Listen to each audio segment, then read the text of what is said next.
नमस्कार विद्यार्थी मित्रांनो, मी श्रावण पवार. टनेल इंजिनिअरिंगच्या व्हिडिओ लेक्चर सिरीजमध्ये आपलं सगळ्यांचं पुन्हा एकदा मनापासून स्वागत. मित्रांनो, आजच्या ह्या व्हिडिओ लेक्चरमध्ये आपण टनेल इंजिनिअरिंगचं 4th युनिट जे आहे, ज्याचं नाव आहे टनेलिंग मेथड्स, ते आपण इथं डिस्कस करणार आहोत. ऑलरेडी याच्या अगोदर आपण 3 युनिट कंप्लीट केलेले आहेत. फर्स्ट युनिटमध्ये आपण टनेलिंगचं इंट्रोडक्शन बघितलं, ज्यामध्ये आपण ओपन कट, ब्रिज असेल किंवा टनेल असेल यांच्यातला basic difference, advantages, disadvantages, different type of shape, त्यानंतर classification of the tunnel, size of the tunnel, अशा सगळ्या गोष्टी आपण डिस्कस केलं. नंतर साईट इन्व्हेस्टिगेशनचा पार्ट आणि सर्वे वर्क आपण सेकंड युनिटमध्ये स्टडी केलं. आणि थर्ड युनिटमध्ये आपण काय केलं की एक्सकॅव्हेशन वर्क जे आहे टनेलिंगसाठी ते कशा पद्धतीने परफॉर्म करतात ते आपण बघितलं.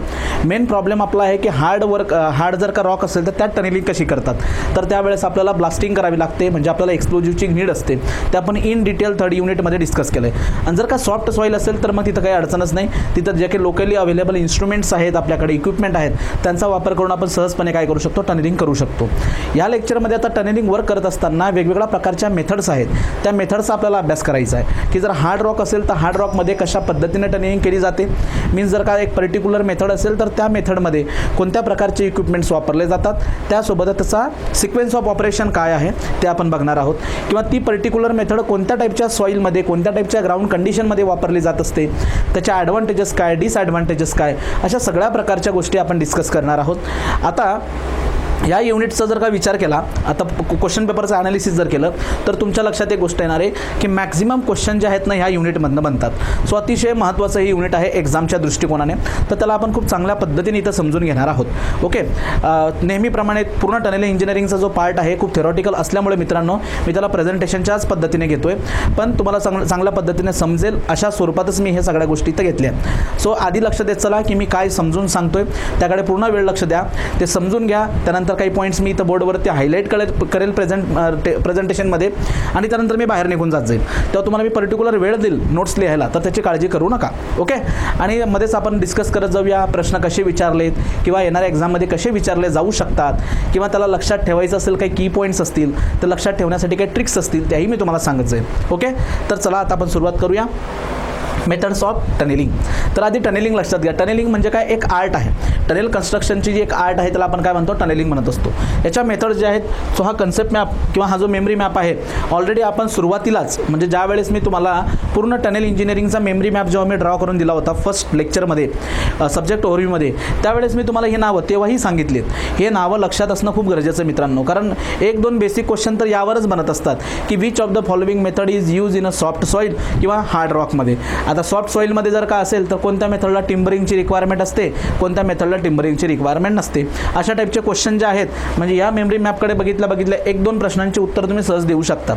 सो टनेलिंग मेथडमध्ये सुरुवातीला मी तुम्हाला हार्ड रॉक टनेलिंग शिकवेल. म्हणजे हार्ड रॉक जर असेल, सिम्पली रॉक जर असेल तर त्यामध्ये जवळजवळ ह्या 4-5 प्रकारच्या मेथड्स ज्या आहेत त्या वापरल्या जात असतात. आणि जर का सॉफ्ट सॉईल असेल तर सॉफ्ट सॉईलमध्ये बऱ्याचशा मेथड इथं आपण बघतोय, या सगळ्या मेथड सॉफ्ट सॉईलमध्ये वापरतात. आता एवढ्या साऱ्या मेथड ज्या आहेत, जवळजवळ आता हे बघा 3, 3, 6, 3, 9, 3, 12, या 12 मेथड आणि ह्या परत 5 मेथड. सो जवळजवळ 12, 5, 17, 18 मेथड आहेत इथं, लक्षात घ्या. आता ह्या सगळ्या मेथड ज्या आहेत मित्रांनो, काही स्पेशल मेथड्स पण आहेत, जसं की cut and cover method, TBM सारखी मेथड आहे, तो ह्या स्पेशल मेथड पण आहे. NATM मेथड पण स्पेशल मेथड आहे. तर या सगळ्याच मेथड काय आपण इथं डिस्कस करणार नाही आहोत, लक्षात घ्या. तर ज्याला टिम्बरिंगची रिक्वायरमेंट आहे त्यापैकी काही महत्त्वाच्या 4-5 मेथड आपण बघूयात. ज्याला टिम्बरिंगची रिक्वायरमेंट नाही आहे अशा या 3 मेथड मी तुम्हाला इथे एक्सप्लेन करेल. हार्ड रॉकमध्ये ज्या 5-6 मेथड जरी असल्यात तर ज्या महत्त्वाच्या 3-4 मेथड्स आहेत त्यांना मी थोड्या डिटेलमध्ये एक्सप्लेन करेल. बाकीच्या मेथडच्या फक्त नावं तुमच्या डोक्यात लक्षात असू द्या की ही मेथड बाबा हार्ड रॉकला वापरली जाते, ही method soft सॉईलमध्ये with timbering, without timbering वापरली जाते, अशा पद्धतीचं नावं मात्र तुम्ही लक्षात असू द्या. सो जरी एवढ्या मेथड्स असल्या तरी आपण पूर्ण मेथड बघणार नाही आहोत. एक गोष्ट लक्षात घ्या, ज्या महत्त्वाच्या मेथड असतील आपल्या परीक्षेच्या दृष्टिकोनाने त्या सगळ्या मेथड मी इथं घेणार आहे. त्यासोबतच एकदा का हे पूर्ण युनिट कंप्लीट झालं का या युनिटवरती आयोगाने जे प्रश्न विचारलेले असतील त्या प्रश्नांची सुद्धा आपण इथं एक प्रकारची उजळणी करून घेऊ, एक रिव्हिजन आपण करून घेणार आहोत. मग आपण सुरुवात करूया. लक्षात घ्या, मग हार्ड रॉकमध्ये जवळजवळ ह्या 5 प्रकारच्या मेथड्स आहेत. तर त्यातली पहिली मेथड कोणती, फुल फेस मेथड. सो जो काही फेस असतो म्हणजे थोडक्यात क्रॉस सेक्शन असतो, तो पूर्णच्या पूर्ण क्रॉस सेक्शन आपण एकाच वेळेला ड्रिल करतो, एकाच वेळेला ब्लास्ट करतो, फुल फेस मेथड. नंतर आहे ड्रिफ्ट मेथड.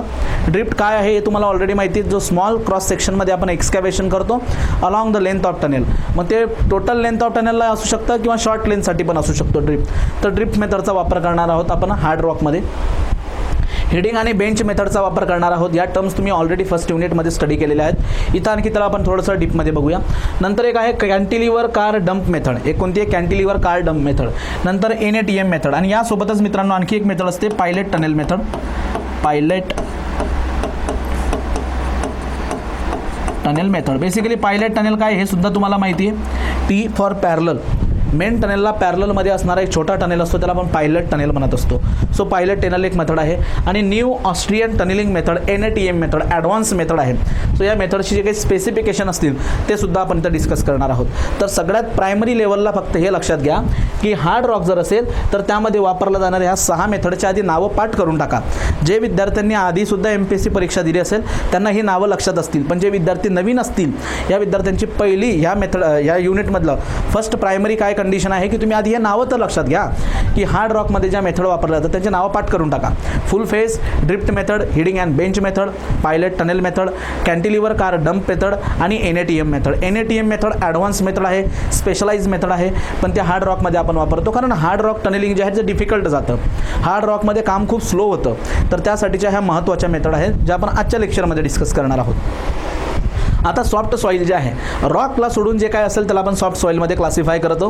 आता सॉफ्ट सॉईलमध्ये मित्रांनो टिम्बरिंग रिक्वायर्ड आणि टिम्बरिंग नॉट रिक्वायर्ड अशा 2 गोष्टी आहेत. आता टिम्बरिंगचा मिनिंग काय लक्षात घ्या. टनेल जर सपोज का 1 किलोमीटर लांबीचा असेल, 1 किलोमीटर लांबीचा टनेल असेल तर आपण असं नाही करत तिथं की पूर्ण 1 किलोमीटर आधी आपण काय करूया, टनेल एक्सकॅव्हेट करून घेऊ आणि नंतर मग मकिंग ऑपरेशन करू, नंतर त्याला सपोर्ट करू, असा प्रकार नसतो. काम करत असताना काय करतो की आपण सुरुवातीला 1 मीटर डिस्टन्स असेल फॉर एक्झाम्पल, 1 मीटर डिस्टन्समध्ये आपण काय करणार, ड्रिलिंग करणार किंवा ब्लास्टिंग करणार, एक्सप्लोजिव्ह फिडअप करणार. तेवढा पोर्शन जो आहे तो बाहेर निघाला, तिथलं मकिंग ऑपरेशन झाल्यानंतर लगेच आपण काय करतो की सराउंडिंग सॉईलला एक प्रकारचा आपण सपोर्ट प्रोव्हाइड करतो. तो टेम्पररी फॉर्ममध्ये असू शकतो किंवा परमनंट फॉर्ममध्ये असू शकतो. जो सपोर्ट आपण प्रोव्हाइड करतो त्याला टिम्बरिंग म्हटलं जातं. मग आता टिम्बरिंग वर्ड यासाठी वापरला आहे की पूर्वी जे आहे लाकडाचा वापर केला जायचा असायचा. आता अलीकडे आपण स्टील वापरतो किंवा कॉन्क्रीट प्रिस्टेस गोष्टी ज्या आहेत त्या आपण यूज करत असतो. पण लक्षात घ्या टिम्बरिंग म्हणजे काय की सराउंडिंग सॉईलला सपोर्ट करणं. मग ते साईड असू शकतं, रूप असू शकतो, बॉटम असू शकतो. त्या सॉईलला इमिडिएट आपण सपोर्ट करत असतो आणि सपोर्ट झाल्यानंतर मग आपण परमनंट लाईनिंग तिथं लावतो टनेलला आणि तो सपोर्ट तिथून काढून घेत असतो. परत पुढे 1-2 मीटरचं एक्सकॅव्हेशन झाल्यानंतर लगेच तिथलं मकिंग ऑपरेशन झालं का, सराउंडिंग सॉईल जे आहे रूप, साईड, बॉटम यांना आपण टेम्पररी फॉर्ममध्ये सपोर्ट प्रोव्हाइड करतो. एक परमनंट लाईनिंग जे आहे, परमनंट लाईनिंगचा मिनिंग होतो फायनल फिनिश. फायनल फिनिशिंग झाल्यानंतर मग परत तो सपोर्ट तिथून रिमूव्ह करून घ्यायचा, परत काम पुढे करायचं. म्हणजे जर 1 किलोमीटरचा टनेल असेल तर आपण पूर्ण 1 किलोमीटर डिस्टन्स जे आहेत एक्सकॅव्हेट नाही करत पहिल्यांदा, आपण टप्प्याटप्प्याने कामं करत जातो. लक्षात घ्या. तर टिम्बरिंग रिक्वायर्ड म्हणजे काय, या अशा मेथड आहेत की या मेथडला इमिडिएट टिम्बरिंगची गरज असते, लगेच सपोर्टची गरज असते. अशा कोणकोणत्या मेथड आहेत त्यामध्ये पहिली मेथड आहे 4 polling method, needle beam method. आता इथं जो 4 पोलिंग वर्ड आला आहे तर इथं मित्रांनो 4 पोल जो आहे हा एक टेम्पररी प्रकारचा एक टिम्बरिंग आपल्याला देत असतो, एक टेम्पररी सपोर्ट देत असतो. दुसऱ्या याच्यामध्ये निडल बीम, इथं निडल बीम जो आहे तो एक सपोर्टिंग सिस्टीम म्हणून ॲक्ट होत असतो. नंतर आहे army method, American method, Austrian method, English method, Belgian method, German method, Italian method. तर इथं लक्षात येत असेल तुम्हाला बऱ्याचशा कंट्रीचे नावं आहेत. तर या पर्टिक्युलर कंट्रीमध्ये टनेलिंग वर्क करत असताना डेव्हलप झालेल्या ह्या मेथड्स आहेत. तर या सगळ्या मेथड्स आपण इथं स्टडी करणार आहोत. त्यासोबतच काही मेथड्स अशा आहेत की त्यांना इमिडिएट टिम्बरिंगची गरज नसते. मग अशा कोणत्या मेथड आहेत तर त्यात पहिली मेथड आहे लायनर प्लेट मेथड किंवा लिनियर प्लेट मेथड. दुसरी मेथड आहे मित्रांनो कॉम्प्रेस एअर टनेलिंग मेथड. तर या मेथडमध्ये काय केलं जातं की एअर जी ती कंप्रेस केली जाते टनेलमध्ये आणि कंप्रेस केलेली एअर जी आहे तीच सराउंडिंग सॉईलला एक प्रकारचा टेम्पररी सपोर्ट देत असते. पुढची मेथड आहे शिल्ड मेथड. सो शिल्ड मेथडमध्ये पण इमिडिएट टिम्बरिंगची गरज नसते. तर ऑलरेडी प्रिव्हियस इयर क्वेश्चन जर तुम्ही बघितले ना तर एक प्रश्न असा फ्रेम झाला आहे की which of the following method use in a soft soil without timbering. Without timbering means what, timbering is not required. आणि त्यात ह्या 3 मेथड आहेत, त्या तिघांची नावं लक्षात घ्या. सो हार्ड रॉकमध्ये वापरला जाणाऱ्या method, soft सॉईलमध्ये with timbering without timbering वापरल्या जाणाऱ्या मेथड, या मेथडचे नावं लक्षात ठेवणं ही आपली प्रायमरी रिक्वायरमेंट आहे. ठीक आहे. आता शिल्ड मेथड इथं आल्यानंतर लगेच तुमच्या लक्षात एक क्रॉस सेक्शन आला पाहिजे की शिल्ड मेथडसाठी सगळ्यात बेस्ट क्रॉस सेक्शन कोणता राजांनो, सर्क्युलर क्रॉस सेक्शन. आणि क्रॉस सेक्शन जर सर्क्युलर असेल तर याच्या प्रॉपर्टीज काय आहे की हा नॉन कोहेसिव्ह सॉईलमध्ये वापरतो आपण त्याला. त्यानंतर लिस्ट पेरिमीटरला मॅक्झिमम क्रॉस सेक्शन देतो आणि हा क्रॉस सेक्शन एक्सटर्नल ॲज वेल ॲज इंटरनल प्रेशर रेजिस्ट करायला सगळ्यात बेस्ट क्रॉस सेक्शन आहे सर्क्युलर. पर्पज कोणता आहे, कन्व्हिनियन्स पर्पजसाठी, म्हणजे सीवेज ट्रान्सपोर्टसाठी किंवा लिक्विड तुम्ही वॉटर तुम्ही ट्रान्सपोर्ट करू शकतात सर्क्युलरमधनं. ओके, तर अशा पद्धतीने मित्रांनो ह्या युनिटचा हा एक मेमरी मॅप आहे, कन्सेप्ट मॅप आहे. आधी तुम्ही याला ड्रॉ करा. मग आता मी सुरुवात करणार पहिल्यांदा हार्ड रॉकपासून. मग हार्ड रॉकमध्ये टनेलिंगच्या मेथड, अटॅक कसा करायचा, सिक्वेन्स ऑफ ऑपरेशन काय असेल, आणि वन बाय वन मग मी तुम्हाला ह्या मेथड ज्या त्या शिकवत जाईल. ओके, चला आधी तुम्ही काय करा, व्हिडिओला प्रॉपर पॉज करा. बोर्डवरती जो मेमरी मॅप मी ड्रॉ केला आहे, कन्सेप्ट मॅप, त्याला तुम्ही आपल्या नोटबुकमध्ये ड्रॉ करून घ्या.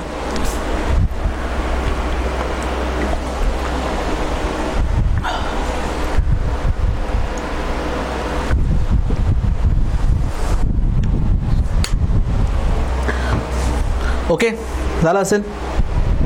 आता सुरुवात करूया आपण पहिल्यांदा हार्ड रॉकमध्ये. ओके, आधी टनेलिंगची डेफिनेशन बघू. टनेलिंग, सो बेसिकली टनेलिंग काय आहे. So tunnelling it is an art of tunnel construction. Tunnelling म्हणजे काय, it is an art of tunnel construction, की टनेल कन्स्ट्रक्शन करण्याची एक कला आहे, त्याला आपण म्हणतो tunnelling. It is what, art, an art of tunnel construction, tunnelling. Okay, पुढे methods of tunnelling depends on or upon. So method of tunnelling depends upon the type of material to be एक्सकॅव्हेटेड. आता tunnel कशामध्ये एक्सकॅव्हेट करतोय आपण, जो काही natural obstacle आहे, suppose hill आहे किंवा माउंटेन आहे, याच्यामध्ये आपण बोगदा बनवतोय. मग या माउंटेनचं जे मटेरियल आहे त्या मटेरियलचं नेमकं नेचर कसं आहे, म्हणजे तो रॉक आहे का सॉफ्ट सॉईल आहे, यावरती टनेलिंग मेथड ह्या डिपेंड करत असतात. ऑलरेडी आपण ते डिस्कस केलेलं आहे बघा. So method of tunnelling depends upon the material to be excavated. कोणत्या प्रकारचं मटेरियल, कोणत्या नेचरचं मटेरियल आपण एक्सकॅव्हेट करणार आहोत त्यावरती टनेलिंग मेथड ह्या डिपेंड करत असतात, जे की मी लास्ट स्लाईडवरती तुम्हाला एक्सप्लेन केलं. पुढे काय म्हटलं की बा, soil condition during the tunnelling. Tunnelling करत असताना जी काही नॅचरल सॉईल कंडिशन आहे, जी काही सराउंडिंग सॉईल कंडिशन आहे, याला ब्रॉडली आपण दोन कॅटेगरीमध्ये डिवाइड करतो. त्यासुद्धा तुम्हाला माहिती आहे. Classified as soil condition during the tunnelling, broadly classified as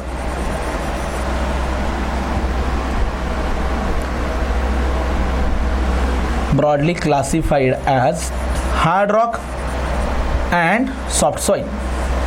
okay, एक वन फॉर हार्ड रॉक आणि सॉफ्ट सॉईल. जेवढी ग्राउंड कंडिशन आहे त्याला आपण काय करत असतो की दोन कॅटेगरीमध्ये डिवाइड करत असतो, हार्ड रॉक आणि soft soil.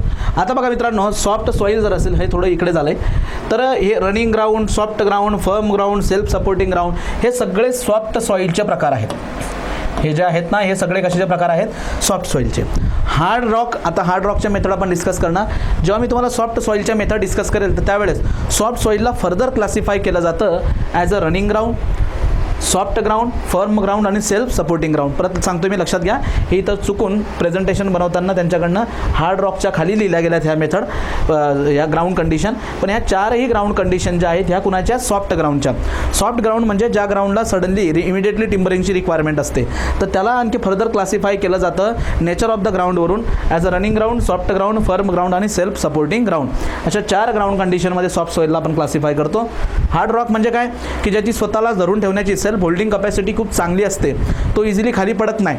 Okay, self supporting capacity जी असते हार्ड रॉकची, ती सॉफ्टपेक्षा खूप चांगली असते हार्ड रॉक. आणि तो कट करत असताना, ड्रिल करत असताना आपल्याला खूप एफर्ट्स घ्यावे लागतात. मशिनरी किंवा ॲडव्हान्स इक्विपमेंटचा आपल्याला वापर करावा लागतो हार्ड रॉक टनेलिंगमध्ये. ओके, चला मग आता आपण सुरुवात करूया हार्ड रॉक टनेलिंगमध्ये. मग आता tunnelling in hard rock. So tunnelling in rock is costly. रॉकमध्ये किंवा हार्ड रॉकमध्ये टनेलिंग करणं हे वर्क जे आहे ते कॉस्टली. आताच मी तुम्हाला म्हटलं, कारण रॉक आहे तो खडक येतो, त्या खडकाला फोडायचं असेल आपल्याला, त्या रॉकला जर ब्रेक करायचं असेल आपल्याला, तर आपल्याला खूप ॲडव्हान्स इक्विपमेंटची गरज लागते, आपल्याला एक्सप्लोजिव्ह वापरावे लागतात आणि यांच्यामुळे काय होतं की कन्स्ट्रक्शन कॉस्ट जी ती वाढते. त्यामुळे टनेलिंग करत असताना इन हार्ड रॉक खूप काळजीपूर्वक टनेलिंग आपल्याला करावी लागते. प्रत्येक वेळेला आपल्याला क्रॉस सेक्शन चेक करावा लागतोय की चुकीचा क्रॉस सेक्शन तर चालला नाही ना, अलाइनमेंट जर मिस नाही होते ना, कारण अलाइनमेंट जर का मिस झाली तर परत तुम्हाला त्या क्रॉस सेक्शनवरती रिटर्न येण्यासाठी मित्रांनो बराचसा वेळ जातो आणि कॉस्ट पण आपली जी स्पेंड केलेली ती पूर्ण वाया जात असते. त्यामुळे हार्ड रॉक टनेलिंग ही कॉस्टली प्रोसेस आहे, तर यामध्ये आपल्याला खूप काळजीपूर्वक वर्क करावं लागतं, हे लक्षात घ्या. So tunnelling in rock is costly, hence more care is taken while carrying out the every work. कोणतंही काम करत असताना खूप काळजीपूर्वक आपल्याला काम करावं लागतं, बिकॉज यामध्ये जे वर्क आहे ते costly. Next, drilling and blasting required for excavation. आताच मी तुम्हाला म्हटलं की आपल्याला काय करावं लागतं, इथं एक्सप्लोजिव्हचा यूज करावा लागतो. खडकाला जर तोडायचं असेल आपल्याला तर एक्सप्लोजिव्ह आपल्याला वापरावे लागतात. मग हे एक्सप्लोजिव्ह आपल्याला फिडअप करण्यासाठी आधी होल पाहिजे. तो होल बनवण्यासाठी ड्रिलिंग करावं लागतं. सो ड्रिलिंग करावं लागेल, त्यात एक्सप्लोजिव्ह फिडअप करावा लागेल, मग त्याला स्टेमिंग ऑपरेशन आणि नंतर ब्लास्टिंग करावं लागेल. सो हे ऑपरेशन इथं महत्त्वाचं आहे. ब्लास्टिंग करणं किंवा ड्रिलिंग करणं किंवा एक्सप्लोजिव्ह वापरणं हे सॉफ्ट सॉईलमध्ये गरजेचं नाही. सॉफ्ट सॉईल त्याच्या नावातच आहे की ती इझिली काय होणार, एक्सकॅव्हेट होणार आहे. पण हार्ड रॉकमध्ये याची गरज आहे. त्यानंतर आता ह्या मशिनरी ज्या आहेत, आता ड्रिलिंग मशीन आहे. ड्रिलिंग मशीन जे विदाऊट इलेक्ट्रिसिटीचं चालणार नाही, तर यांना आपल्याला काय करावं लागतं, इलेक्ट्रिसिटीसाठी एक पॉवर प्लांट पण आपल्याला गरजेचा असेल. तो operate the machinery.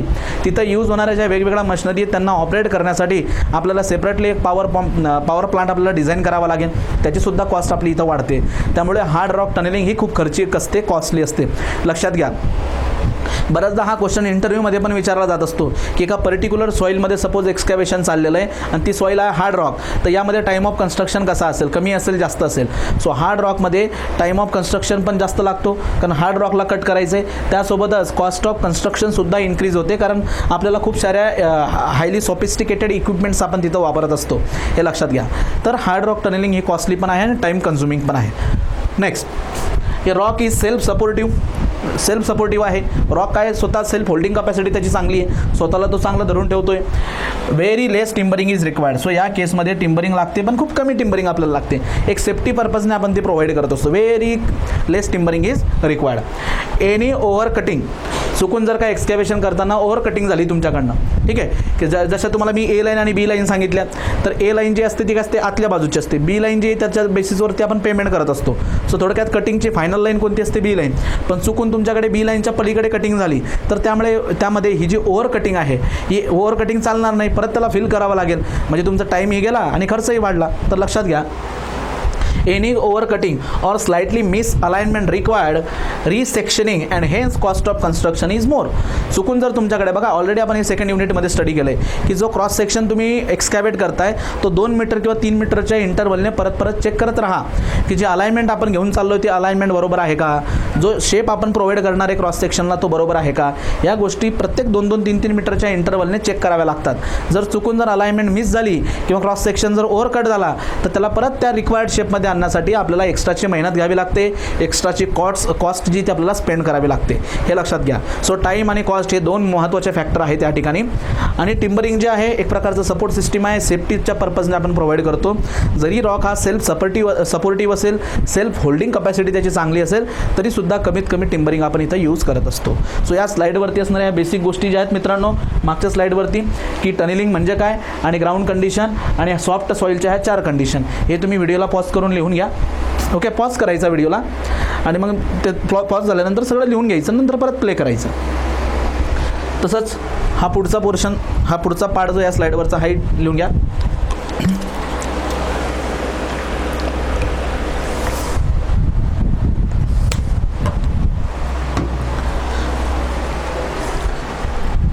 Okay, next. आता सिक्वेन्स ऑफ ऑपरेशन हे खूप महत्त्वाचं आहे. यावरती आधी MPSCने प्रश्न विचारलेले आहेत. येणाऱ्या ज्या एक्झाम्स आहेत तुमच्या, ज्या ठिकाणी तुम्हाला टनेलिंग हा सब्जेक्ट कामाचा आहे त्या ठिकाणी सुद्धा यावरती प्रश्न विचारले जाऊ शकतात. मोस्टली हा सब्जेक्ट जो आहे MPSCमध्ये आपण यूज करतो, त्यासोबतच IASमध्ये एखाद्या वेळेस यावरती प्रश्न असतो. बाकी इतर ज्या डायरेक्ट रिक्रुटमेंटची एक्झाम आहे तिथं टनेलिंग नाही आहे, तिथं ब्रिज आहे. Okay, so sequence of operation अतिशय महत्त्वाचं आहे. यावरती ऑब्जेक्टिव्ह क्वेश्चन बनतात, हे मी तुम्हाला आधी म्हटलं आहे. शाफ्टच्या वेळेला पण आपण सिक्वेन्स ऑफ ऑपरेशन बघितला होता, sinking of shaft in hard rock. आणि जर का सॉफ्ट सॉईल असेल तर डायरेक्ट सिंकिंग करत असतो आपण. इथं सुद्धा आता हार्ड रॉकमध्ये टनेलिंग करतोय आपण, तर ते सिक्वेन्स ऑफ ऑपरेशन कसं आहे ते आधी समजून घेऊ. बघा, सगळ्यात आधी आपल्याला काय करायचं आहे, setting up and drilling. Okay, म्हणजे तुमच्या समोर जो काही ग्राउंड कंडिशन आहे तर त्यावरती काय करा, तुमचा क्रॉस सेक्शन आधी मार्क करून घ्या. सपोज मला सेगमेंटल क्रॉस सेक्शन हवा आहे, डी शेपमध्ये क्रॉस सेक्शन हवा आहे, तर तो क्रॉस सेक्शन आधी मार्क करून घ्या, त्याचं सेटिंग अप करून घ्या. आणि यावरती काय करायचं, तुम्हाला डिफरंट टाईप्स ऑफ पॅटर्नमध्ये तुम्हाला काय करायचं, ड्रिलिंग करायची. So different types of patterns आपल्याकडे अवेलेबल आहे. वेज पॅटर्न आहे, व्ही पॅटर्न आहे, डायमंड किंवा पिरामिड पॅटर्न आहे, ड्रॅग आहे, फॅन कट आहे, बन टाईप आहे, सिलेंड्रिकल टाईप आहे, सो मिचिगन टाईप आहे. सो असे वेगवेगळ्या प्रकारचे पॅटर्न आहेत. जो रिक्वायर्ड पॅटर्न आहे, जो डिझाईनमध्ये तुम्ही कन्सिडर केलेला पॅटर्न आहे, ॲज पर दॅट पॅटर्न तुम्ही काय करून घ्या, इथं होल जे आहेत ते ड्रिल करून घ्या. ओके, क्रॉस सेक्शनचं तुम्ही काय केलं, पहिल्यांदा सेटिंग अप केलं आणि त्यावरती ड्रिल होलसुद्धा प्रिपेअर करून झालेत. ओके, आता या ड्रिल होलला आपल्याला काय करायचं पुढे, हे होल कशासाठी बनवलेत तुम्ही, या होलमध्ये आपण एक्सप्लोजिव्ह जो आहे आपला, ज्याला आपण ब्लास्ट करणार आहोत, तो आपण इथे फीड करणार आणि that process is non as what, charging. तर यानंतरचं ऑपरेशन काय असणार, चार्जिंग, म्हणजे त्याला आपण काय म्हणतो, लोडिंग होल्स. हे होल्स आपल्याला आता काय करायचे, लोड करायचे. कार्टिलेज जे आहे त्यामध्ये आपण लोड करणार आहोत. नंतर त्याला आपण काय करणार, ब्लास्ट करणार. त्याला आपण काय करणार, ब्लास्ट करणार. By using the electrical priming method आपण त्याला ब्लास्ट करणार. आता ब्लास्ट झाल्यानंतर काय होईल बरं, आता ब्लास्ट करताना पण तो ब्लास्ट काय आपण सायमल्टेनियसली नाही करत, तो स्टेजेसमध्ये ब्लास्ट होतो. जसं ऑलरेडी मी तुम्हाला सांगितलं, सगळ्यात पहिल्यांदा कट होल जो आहे, कट शॉट जो आहे त्याला ब्रेक करा, मग इजर्सला ब्रेक करा आणि फायनली क्रॉस सेक्शनला शेप देण्यासाठी आपण ट्रिमर्स किंवा ड्रेसर्स जे आहेत त्यांना ब्लास्ट करतो. मग ब्लास्टिंग झाल्यानंतर तिथून काय होणार की त्या रॉकचे छोटे छोटे सेगमेंट्स जे आहेत, तुकडे जे आहेत ते बाहेर पडतील, बरोबर, आणि मग ते आपल्याला उचलायचे आहेत तिथून आणि आपल्याला त्याला डंप करून यायचं. त्या प्रोसेसला म्हणतो आपण मकिंग. पण लक्षात घ्या, मकिंग ऑपरेशन काय लगेच आपण इमिडिएटली नाही करत. ब्लास्ट झाला आणि सगळेच पळत आलो, चला चला चला मकिंग करूयात, पडलेला रॉक उचलूया आणि घेऊन जाऊ, असं होत नाही. जवळजवळ 30 मिनिटापर्यंत आपल्याला थांबावं लागतं. यासाठी थांबावं लागतं की ब्लास्टिंग झाल्यानंतर तिथून जे काही गॅसेस बाहेर पडतील तर त्याला रिमूव्ह करता आलं पाहिजे टनेलच्या बाहेर. त्यासाठी सेपरेट मेथड्स असतात, व्हेंटिलेशनच्या मेथड, पुढे मी तुम्हाला ते शिकवेलच हेल्थ सेफ्टीमध्ये. त्यासोबतच जी डस्ट फॉर्म झालेली आहे ती डस्ट पार्टिकल खाली बसण्यासाठी थोडा वेळ जाऊ द्यावा लागतो. सो जवळजवळ 30 मिनिटं आपण त्या टनेलमध्ये जात नाही. 30 मिनिटानंतर आता आपण मकिंग ऑपरेशन पुढचं परफॉर्म करणार आहोत. सो बघा, म्हणून पुढचं ऑपरेशन काय की जर का ब्लास्टिंग झालं, एक्सप्लोजिव्हला ब्लास्ट केलं का त्यानंतर आपण काय करत असतो, एक व्हेंटिलेशन प्रोव्हाइड करतो, जेणेकरून तिथं जमलेला जो काही गॅस आहे तो एक्सप्लोजन झाल्यानंतर, ब्लास्ट झाल्यानंतर जो गॅस तिथं तयार झाला आहे त्या गॅसला आपल्याला बाहेर काढता येईल. त्या पद्धतीने आपण तिथे व्हेंटिलेशन सोडत असतो, व्हेंटिलेशन करत असतो.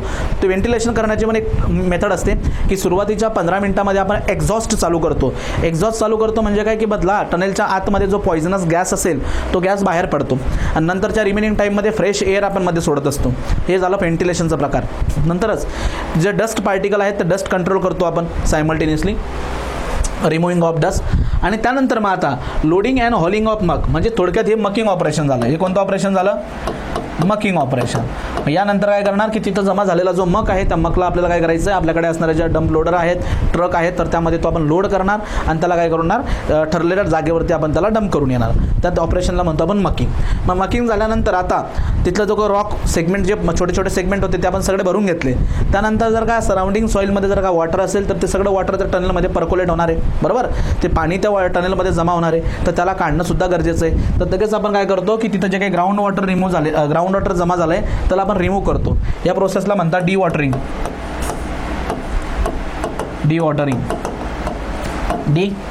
ओके, आता मकिंग ऑपरेशन झालं, डी वॉटरिंग झालं. आता लगेच काय करणार आहोत आपण, जी सराउंडिंग सॉईल आहे, टॉप किंवा बॉटम, यांना एक प्रकारचा आपण टेम्पररी सपोर्ट प्रोव्हाइड करणार. त्याला टिम्बरिंग म्हटलं जातं.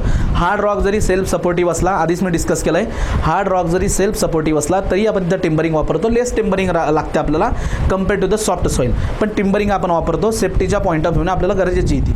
तर त्यामुळे timbering and support erection for रूप अँड साईड्स, रूपला आणि साईड्सला आपण काय करतोय, टेम्पररी फॉर्ममध्ये सपोर्ट प्रोव्हाइड करतो. त्यानंतरचं ऑपरेशन काय की प्लेसमेंट ऑफ रेनफोर्सिंग स्टील. आता मला कॉन्क्रीटची लाईनिंग प्रोव्हाइड करायची. लाईनिंग म्हणजे एक फायनल फिनिश किंवा परमनंट टाईपचा सपोर्ट असतो. तर आता कोणती लाईनिंग प्रोव्हाइड करतोय मी, सपोज RCC लाईनिंग मी प्रोव्हाइड करतोय, तर त्यासाठी मला काय करावं लागेल, आधी रेनफोर्सिंग स्टील जो आहे तो मला प्लेस करावा लागेल आणि नंतर मी with the help of pressurise air किंवा प्रेशराइज पंप तिथं काय करणार, मी ग्राउटिंग करणार. Okay, finally placing of concrete lining. शेवटी आपण काय करतो तिथं की कॉन्क्रीटची लाईनिंग प्लेस करत असतो. मग आता हे जे येत नाही हे सगळे युनिट आहेत रे. मकिंग जे आहे ना सेपरेट युनिट आहे. मकिंगमध्ये मी तुम्हाला शिकवेल की मकिंग ऑपरेशन कसं केलं जातं. त्यासोबतच टिम्बरिंग, टेम्पररी फॉर्ममध्ये जो सपोर्ट असतो तो कसा प्रोव्हाइड करायचा किंवा परमनंट लाईनिंग कशी करायची, हे सगळे सेपरेट युनिट आहेत. तर हे युनिट आपण डिस्कस करणारच आहोत. टनेलिंग मेथड नंतर हे युनिट आपल्याला बघायचेच आहेत. पण ऑपरेशन लक्षात येते का तुम्हाला. सो सगळ्या गोष्टी ज्या आहेत मित्रांनो आपण इथं शिकलोय. बघा, सगळ्यात आधी काय करायचं आहे की टनेलचं सेटिंग अप करायचं आहे. म्हणजे जो क्रॉस सेक्शन ठरला आहे तो क्रॉस सेक्शन मार्क करा. नंतर ड्रिलिंग करा. ड्रिलिंग करताना आता ड्रिलिंगचे पॅटर्न तुमच्या लक्षात आले, ड्रिलिंगचे टाईप्स तुम्हाला समजले, बेसिक तर कळलं ना तुम्हाला. मग आता जेव्हा तुम्ही साईटवरती ॲक्च्युअल काम करायला जाणार आणि तुम्हाला म्हटलं की बाबा V टाईपचं ड्रिलिंग आपल्याला करायचं आहे, तर साईटवर गेल्यानंतर मिनिमम तुम्हाला समजेल ना की V टाईपचा ड्रिलिंग कसा असतो. किंवा जर का वेज टाईप करायचं असेल तर वेज टाईपचं लिमिटेशन काय आहे, वेज टाईपचा ॲपेक्स अँगल किती असतो, ह्या गोष्टी तर कळतील ना तुम्हाला. म्हणजे बेसिक तर लक्षात येते का नाही तुमच्या. मग ड्रिलिंग आपण काय करतो, वेगवेगळ्या टाईपची ड्रिलिंग, वेगळ्या पॅटर्नची ड्रिलिंग आपण तिथं करणार. त्यानंतर जो काही एक्सप्लोजिव्ह आहे तो फीडअप करणार, म्हणजे आपण त्या होलला चार्ज करणार आणि with the help of electric priming method सगळ्यात बेस्ट आहे. इलेक्ट्रिक प्रायमिंग मेथडचा वापर करून आपण ब्लास्ट करणार. ब्लास्ट झाल्या लगेच आपण मग याला जाणार नाही किंवा मकिंग ऑपरेशन परफॉर्म नाही करणार. तर प्रॉपर व्हेंटिलेशनच्या मदतीने तिथं असणारा जो काही गॅस आहे तो गॅस रिमूव्ह करणार आणि जे डस्ट पार्टिकल आहेत ते सुद्धा आपण तिथून रिमूव्ह करणार. त्यानंतर आपण मकिंग ऑपरेशन परफॉर्म करणार. मक म्हणजे काय, एक्सकॅव्हेटेड मटेरियलला आपण मक म्हणतो, त्या मकला बाहेर टाकणं म्हणजे मकिंग ऑपरेशन. त्यासोबतच जर का तिथं वॉटर पर्क्युलेट झालं असेल तर त्या वॉटरची आपण डिवॉटरिंग करतो आणि मग आपण काय करणार आहोत की सपोर्टिंग सॉईलला टिम्बरिंग प्रोव्हाइड करणार. नंतर सपोर्ट देणार आहे छोटासा, म्हणजे टेम्पररी सपोर्ट देणार, स्टील प्लेस करणार आणि फायनल त्याला आपण कॉन्क्रीटची लाईनिंग प्रोव्हाइड करणार. तर अशा पद्धतीने मित्रांनो हे सिक्वेन्स ऑफ ऑपरेशन होत असतं. हे सिक्वेन्स ऑफ ऑपरेशन अतिशय महत्त्वाचं आहे. 1 बाय 1 ह्या सगळ्या गोष्टी मी तुम्हाला आता शिकवणारच आहे, पण हे सिक्वेन्स ऑफ ऑपरेशन लक्षात दे की कशानंतर काय केलं जातं. तिथं 4 ऑपरेशन देत असताना किंवा 4 ऑप्शन देत असताना ह्या गोष्टी खालीवरती केलेल्या असतात. म्हणजे आधी मकिंग देतील आणि मग त्याच्यानंतर ड्रिलिंग देतील, मग कुठे मध्ये तरी टनेल लाईनिंग देऊन टाकतील आणि नंतर काय करतील की लोडिंग ऑफ होल म्हणतील. मग अशा इकडे तिकडे गोष्टी केलेल्या असतात. तर आपल्याला काय करायचं असतं की त्यांचा प्रॉपर सिक्वेन्स लावायचा असतो. असा 2 मार्काला एक क्वेश्चन इथं फ्रेम होत असतो, तो लक्षात घ्या. आधी हे sequence of operation tunnelling in hard rock हे लिहून घ्या राजांनो.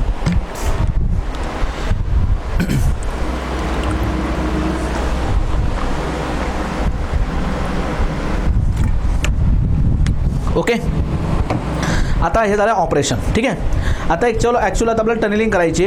तर आधी आपण डिस्कस करू फेसेस ऑफ अटॅक. अटॅक करण्यासाठी अवेलेबल असणारे किती फेस आहेत आपल्याकडे. अटॅक करणं म्हणजे काय की एक्सकॅव्हेशन वर्कला सुरुवात करण्यासाठी आपल्याकडे अवेलेबल असणारे फेस किती आहेत. कारण जेवढे फेस तुमच्याकडे जास्त असतील तेवढं काम तुमचं लवकर होणार आहे. कारण टनेलची लेंथ खूप जास्त असते रे. 1-2 किलोमीटरचं जर मला टनेल एक्सकॅव्हेट करायचं आहे, ऑलरेडी तुम्ही शिकलात की टनेलिंग वर्क जे आहे त्याची इनिशियल कॉस्ट पण जास्त आहे आणि टाईम ऑफ कन्स्ट्रक्शन पण जास्त लागतो. तर हा टाईम ऑफ कन्स्ट्रक्शन मला रिड्यूस करायचं असेल तर काम स्पीडने करावं लागतात आणि त्यासाठी आपल्याला मोर फेसेस अवेलेबल असणं गरजेचं आहे. Number of faces of attack की किती फेसवरती तुम्ही काम करू शकतात ते समजणं गरजेचं आहे. मग आपण आता हे नेक्स्ट स्लाईडवरती डिस्कस करूया. So method of attack. आतापर्यंत प्रिव्हियसली जे क्वेश्चन्स आलेत त्यामध्ये हे सुद्धा विचारलं गेलं आहे की फेसेस ऑफ अटॅक आपल्याला कशा पद्धतीने इन्क्रीज करता येतील. तर बघा मित्रांनो, त्यातली एक मेथड आहे की by using the system of vertical shaft. Already तुम्हाला शाफ्ट काय ते माहिती. Shaft is the vertical passage किंवा व्हर्टिकल वेल, जो की माउंटनच्या टॉपपासून आपण टनेलच्या इन्व्हर्टपर्यंत एक्सकॅव्हेट करत असतो. त्याचे वेगवेगळे पर्पज असतात. सगळ्यात पहिला प्रायमरी पर्पज काय की जे टनेल अलाइनमेंट आपण मार्क केलेली आहे ग्राउंडच्या सरफेसवरती, त्या अलाइनमेंटला आपल्याला टनेलमध्ये घेऊन यायचं असेल, सो अलाइनमेंटला ट्रान्सफर करणं हे प्रायमरी फंक्शन आहे आपल्या शाफ्टचं. त्यासोबतच हा शाफ्ट काय करतो, आपल्याला एक्स्ट्राचे फेसेस अवेलेबल करून देतो फॉर एक्सकॅव्हेशन वर्क. जर तुम्ही एका शाफ्टचा विचार केला तर एक शाफ्ट आपल्याला 2 फेस अवेलेबल करून देतो. याला आपण म्हणतो मित्रांनो पोर्टल. हा काय झाला रे, पोर्टल झाला. पोर्टल हा झाला पोर्टल म्हणजे डोरवे. हा इकडचा पोर्टल आहे आणि हा इकडचा पोर्टल आहे. बरोबर, पोर्टल म्हणजे डोरवे. हे 2 पोर्टल आहेत. जर तुम्ही शाफ्ट जर काही इथं प्रिपेअर नाही केला किंवा शाफ्ट एक्सकॅव्हेट नाही केला तर एक्सकॅव्हेशनसाठी आपल्याला 2च गोष्टी अवेलेबल आहेत, 2च फेस अवेलेबल आहेत. एक ह्या पोर्टलने तुम्ही काम करू शकतात आणि काही लोक इकडच्या पोर्टलने काम करू शकतात. सो इनिशियली आपल्याकडे 2च फेस अवेलेबल आहेत फॉर द एक्सकॅव्हेशन वर्क. पण ज्या वेळेस तुम्ही शाफ्ट इथे एक्सकॅव्हेट करता तर हा जो शाफ्ट आहे मित्रांनो, याला मी नंबर देतो शाफ्ट नंबर 1. तर या शाफ्टमध्ये उभं राहून काही लोक या डायरेक्शनमध्ये काम करू शकतात तर काही लोक या डायरेक्शनमध्ये काम करू शकतात. तर एक शाफ्ट जर का आपण एक्सकॅव्हेट केला असेल तर एक शाफ्ट आपल्याला 2 मोर फेस अवेलेबल करून देतो फॉर एक्सकॅव्हेशन.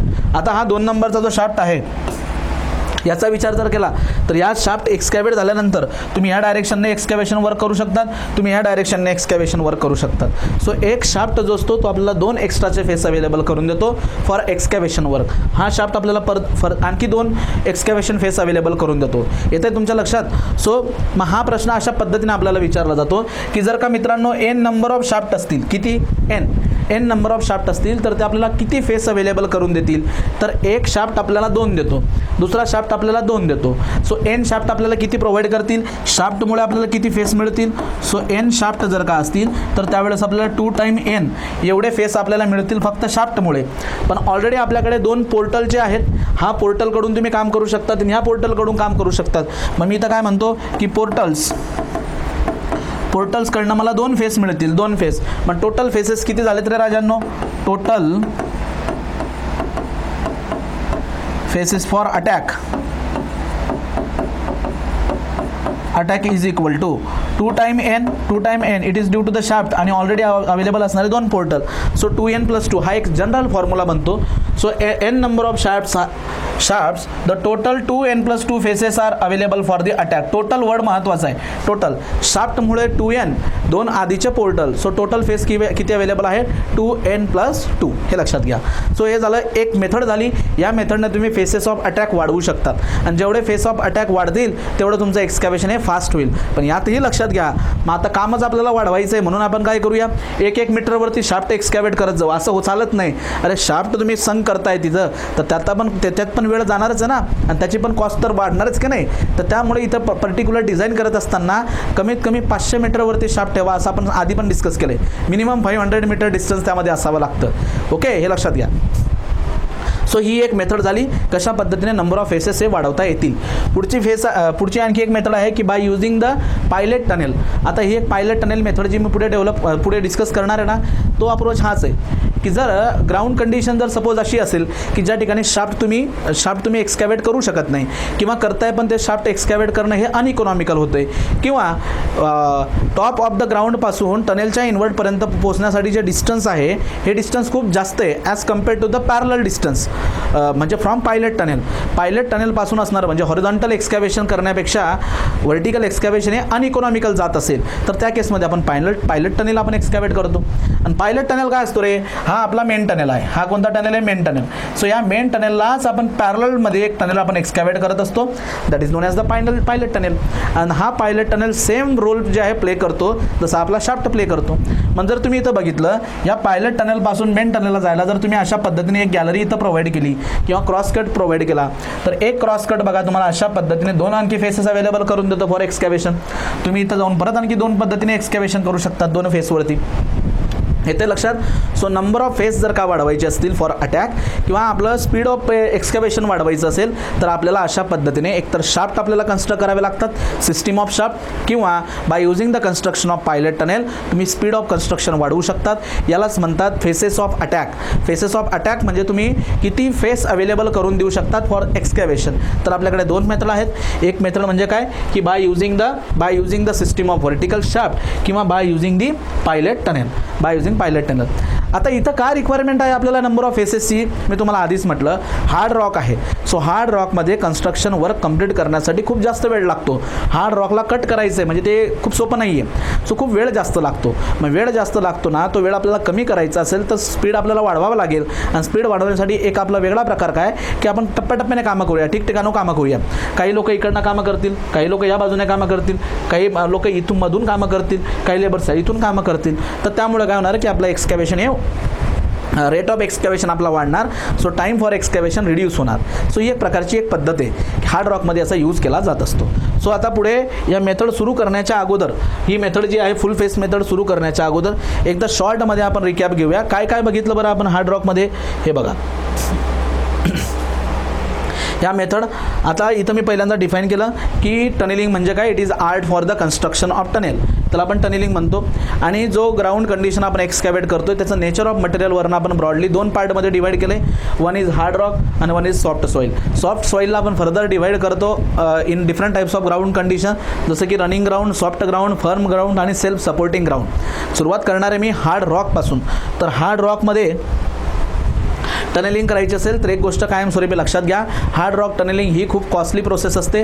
त्यामुळे प्रत्येक काम इथं काळजीपूर्वक करायचं आपल्याला. अलाइनमेंटला मिस होऊ द्यायचं नाही आहे.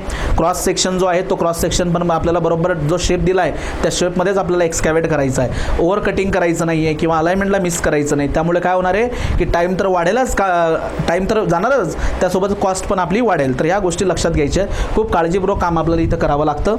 पुढे की हे वर्क करत असताना सिक्वेन्स ऑफ ऑपरेशन काय असेल तर सुरुवातीला आपण सेटिंग अप करतो म्हणजे क्रॉस सेक्शन आपण प्लॉट करून घेतो त्यावरती ड्रिलिंग करतो. ड्रिलिंग झाल्यानंतर आपण ते होल जे आहेत ते लोड करतो त्याला ब्लास्ट करतो. प्रॉपर व्हेंटिलेशनच्या मदतीने आपण गॅस रिमूव्ह करतो डस्ट कंट्रोल करतो. नंतर आपण मकिंग ऑपरेशन परफॉर्म करतो. वॉटर जर का असेल त्याची डिवॉटरिंग करून घेतो. साईडला आणि रूपला एक प्रकारचं सपोर्ट आपण प्रोव्हाइड करतो त्याला टिम्बरिंग म्हणतात. नंतर आपण स्टीलची रेन्फोर्समेंट प्लेस करतो त्याला ग्राउटिंग करतो आणि फायनली आपण कॉन्क्रीटची लाइनिंग जी ती प्लेस करत असतो. हा झाला सिक्वेन्स ऑफ ऑपरेशन. काम खूप स्लो होणार आहे त्यामुळे आपण नंबर ऑफ फेसेस वाढवण्याचा प्रयत्न करतो. त्यामध्ये एक मेथड आहे की by using the system of vertical shaft तुम्ही काय करू शकतात, number of faces for the attack वाढवू शकतात. आणि दुसरी काय आहे की by using the pilot tunnel सुद्धा तुम्ही number of faces for the attack increase करू शकतात. तर तुम्ही मित्रांनो हे लिहून घ्या आणि हे डायग्राम सुद्धा काढून घ्या. Method of attack,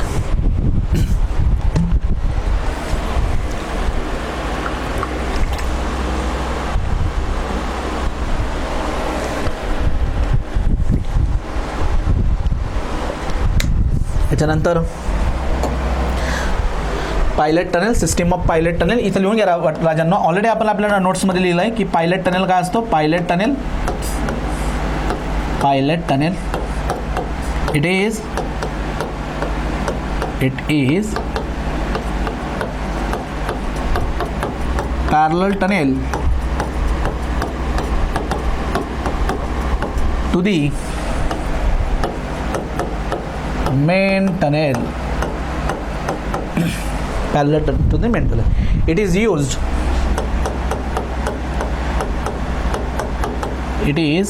used or constructed when construction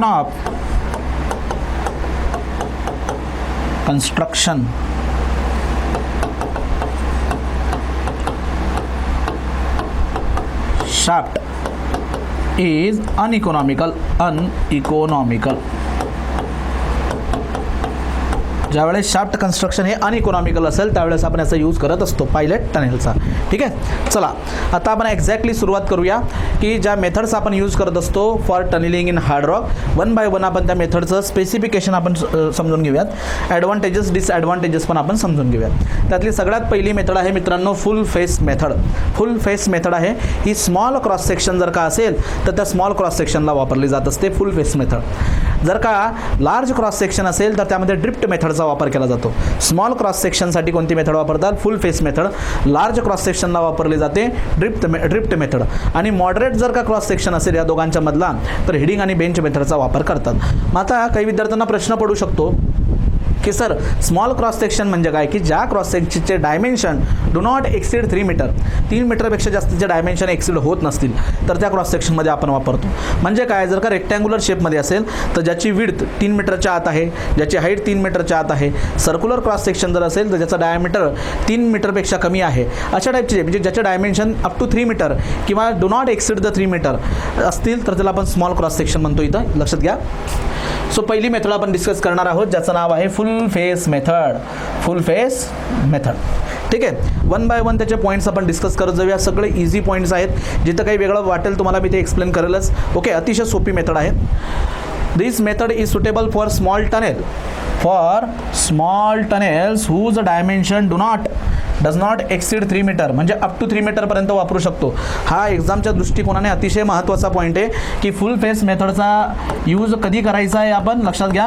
full face method आपण कधी वापरणार आहोत, for small cross section tunnel ज्याचे डायमीटर 3 मीटरपेक्षा कमी असले पाहिजेत, जास्त नको. ओके, हा पॉईंट अतिशय महत्त्वाचा आहे. Next, in this method entire section is drill. Full face त्याचं नावच आहे फुल फेस. म्हणजे जर का आता सर्क्युलर क्रॉस सेक्शन असेल, हा सर्क्युलर क्रॉस सेक्शन आहे, तर एंटायर क्रॉस सेक्शन जो आहे तो ड्रिल करावा लागतो आपल्याला. पूर्ण क्रॉस सेक्शन ड्रिल करून टाकायचा.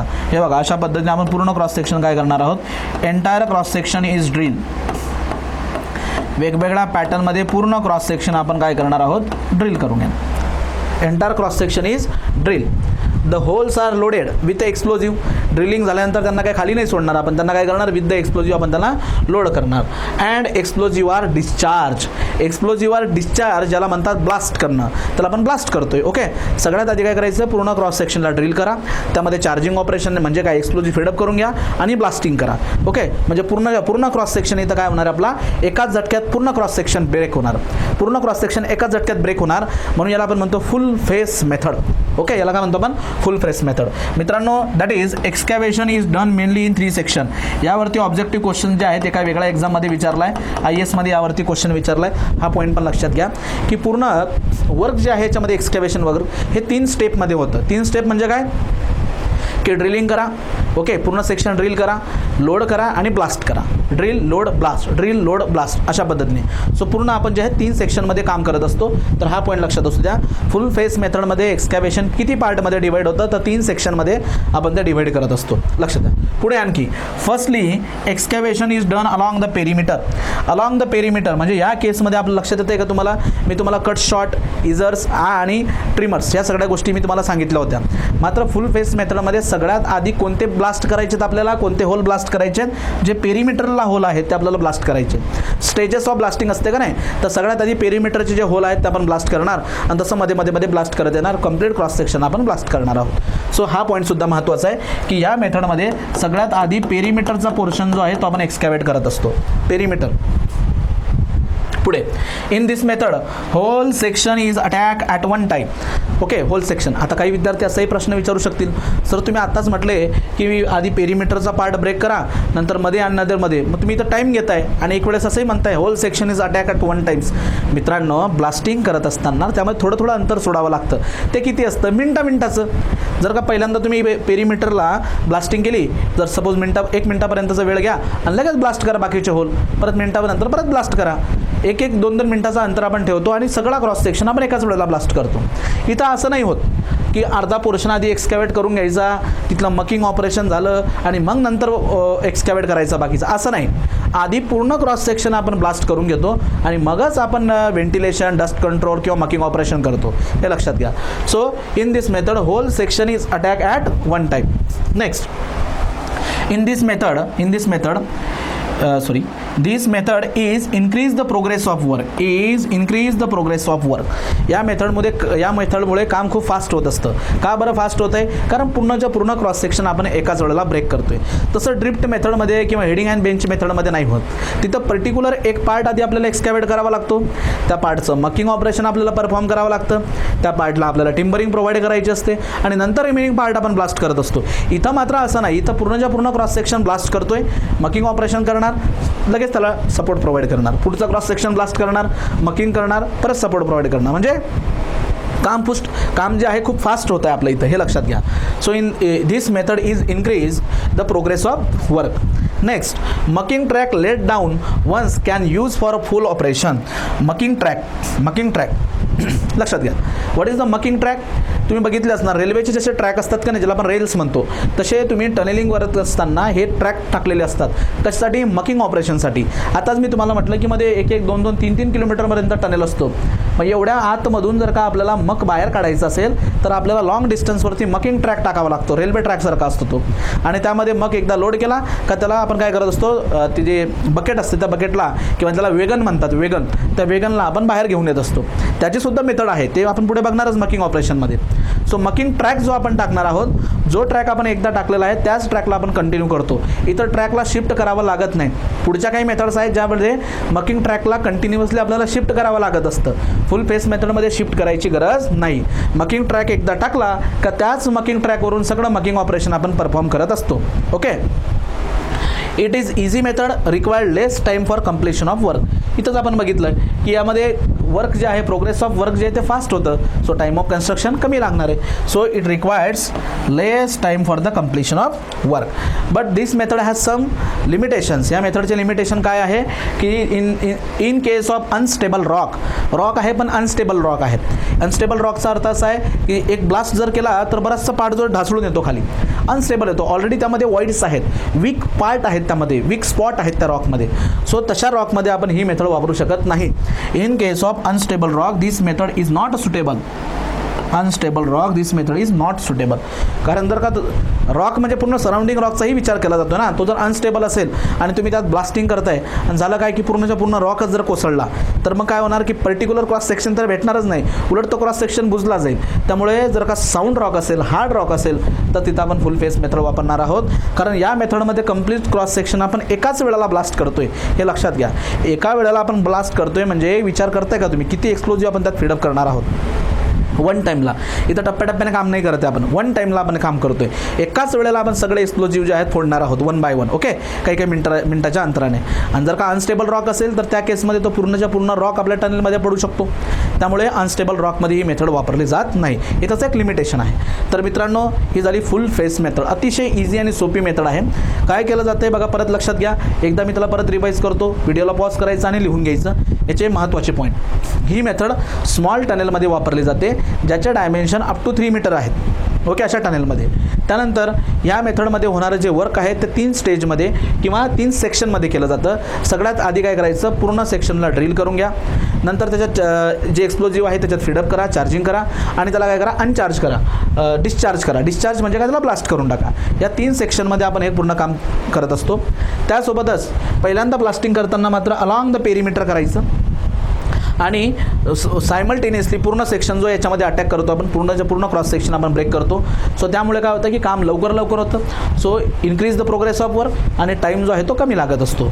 आणि लक्षात घ्या, यामध्ये जो मकिंग ट्रॅक आपण वापरणार आहोत, जो मकिंग ट्रॅक आपण या मेथडमध्ये वापरणार आहोत, once can be use for the full operation. जो मकिंग ट्रॅक तुम्ही टाकून दिला आहे तो फुल ऑपरेशनला आपण वापरू शकतो. बट डिसएडव्हान्टेज काय, लिमिटेशन, डिसएडव्हान्टेज नाही म्हणता येणार याला, लिमिटेशन. या मेथडचं लिमिटेशन काय की अनस्टेबल रॉक जर असेल तर तिथं मात्र आपण ही मेथड वापरू शकत नाही. सो अशा पद्धतीने फर्स्ट मेथड आहे. तुम्ही आता काय करा, प्रॉपर पॉज करा आणि हे सगळं लिहून घ्या.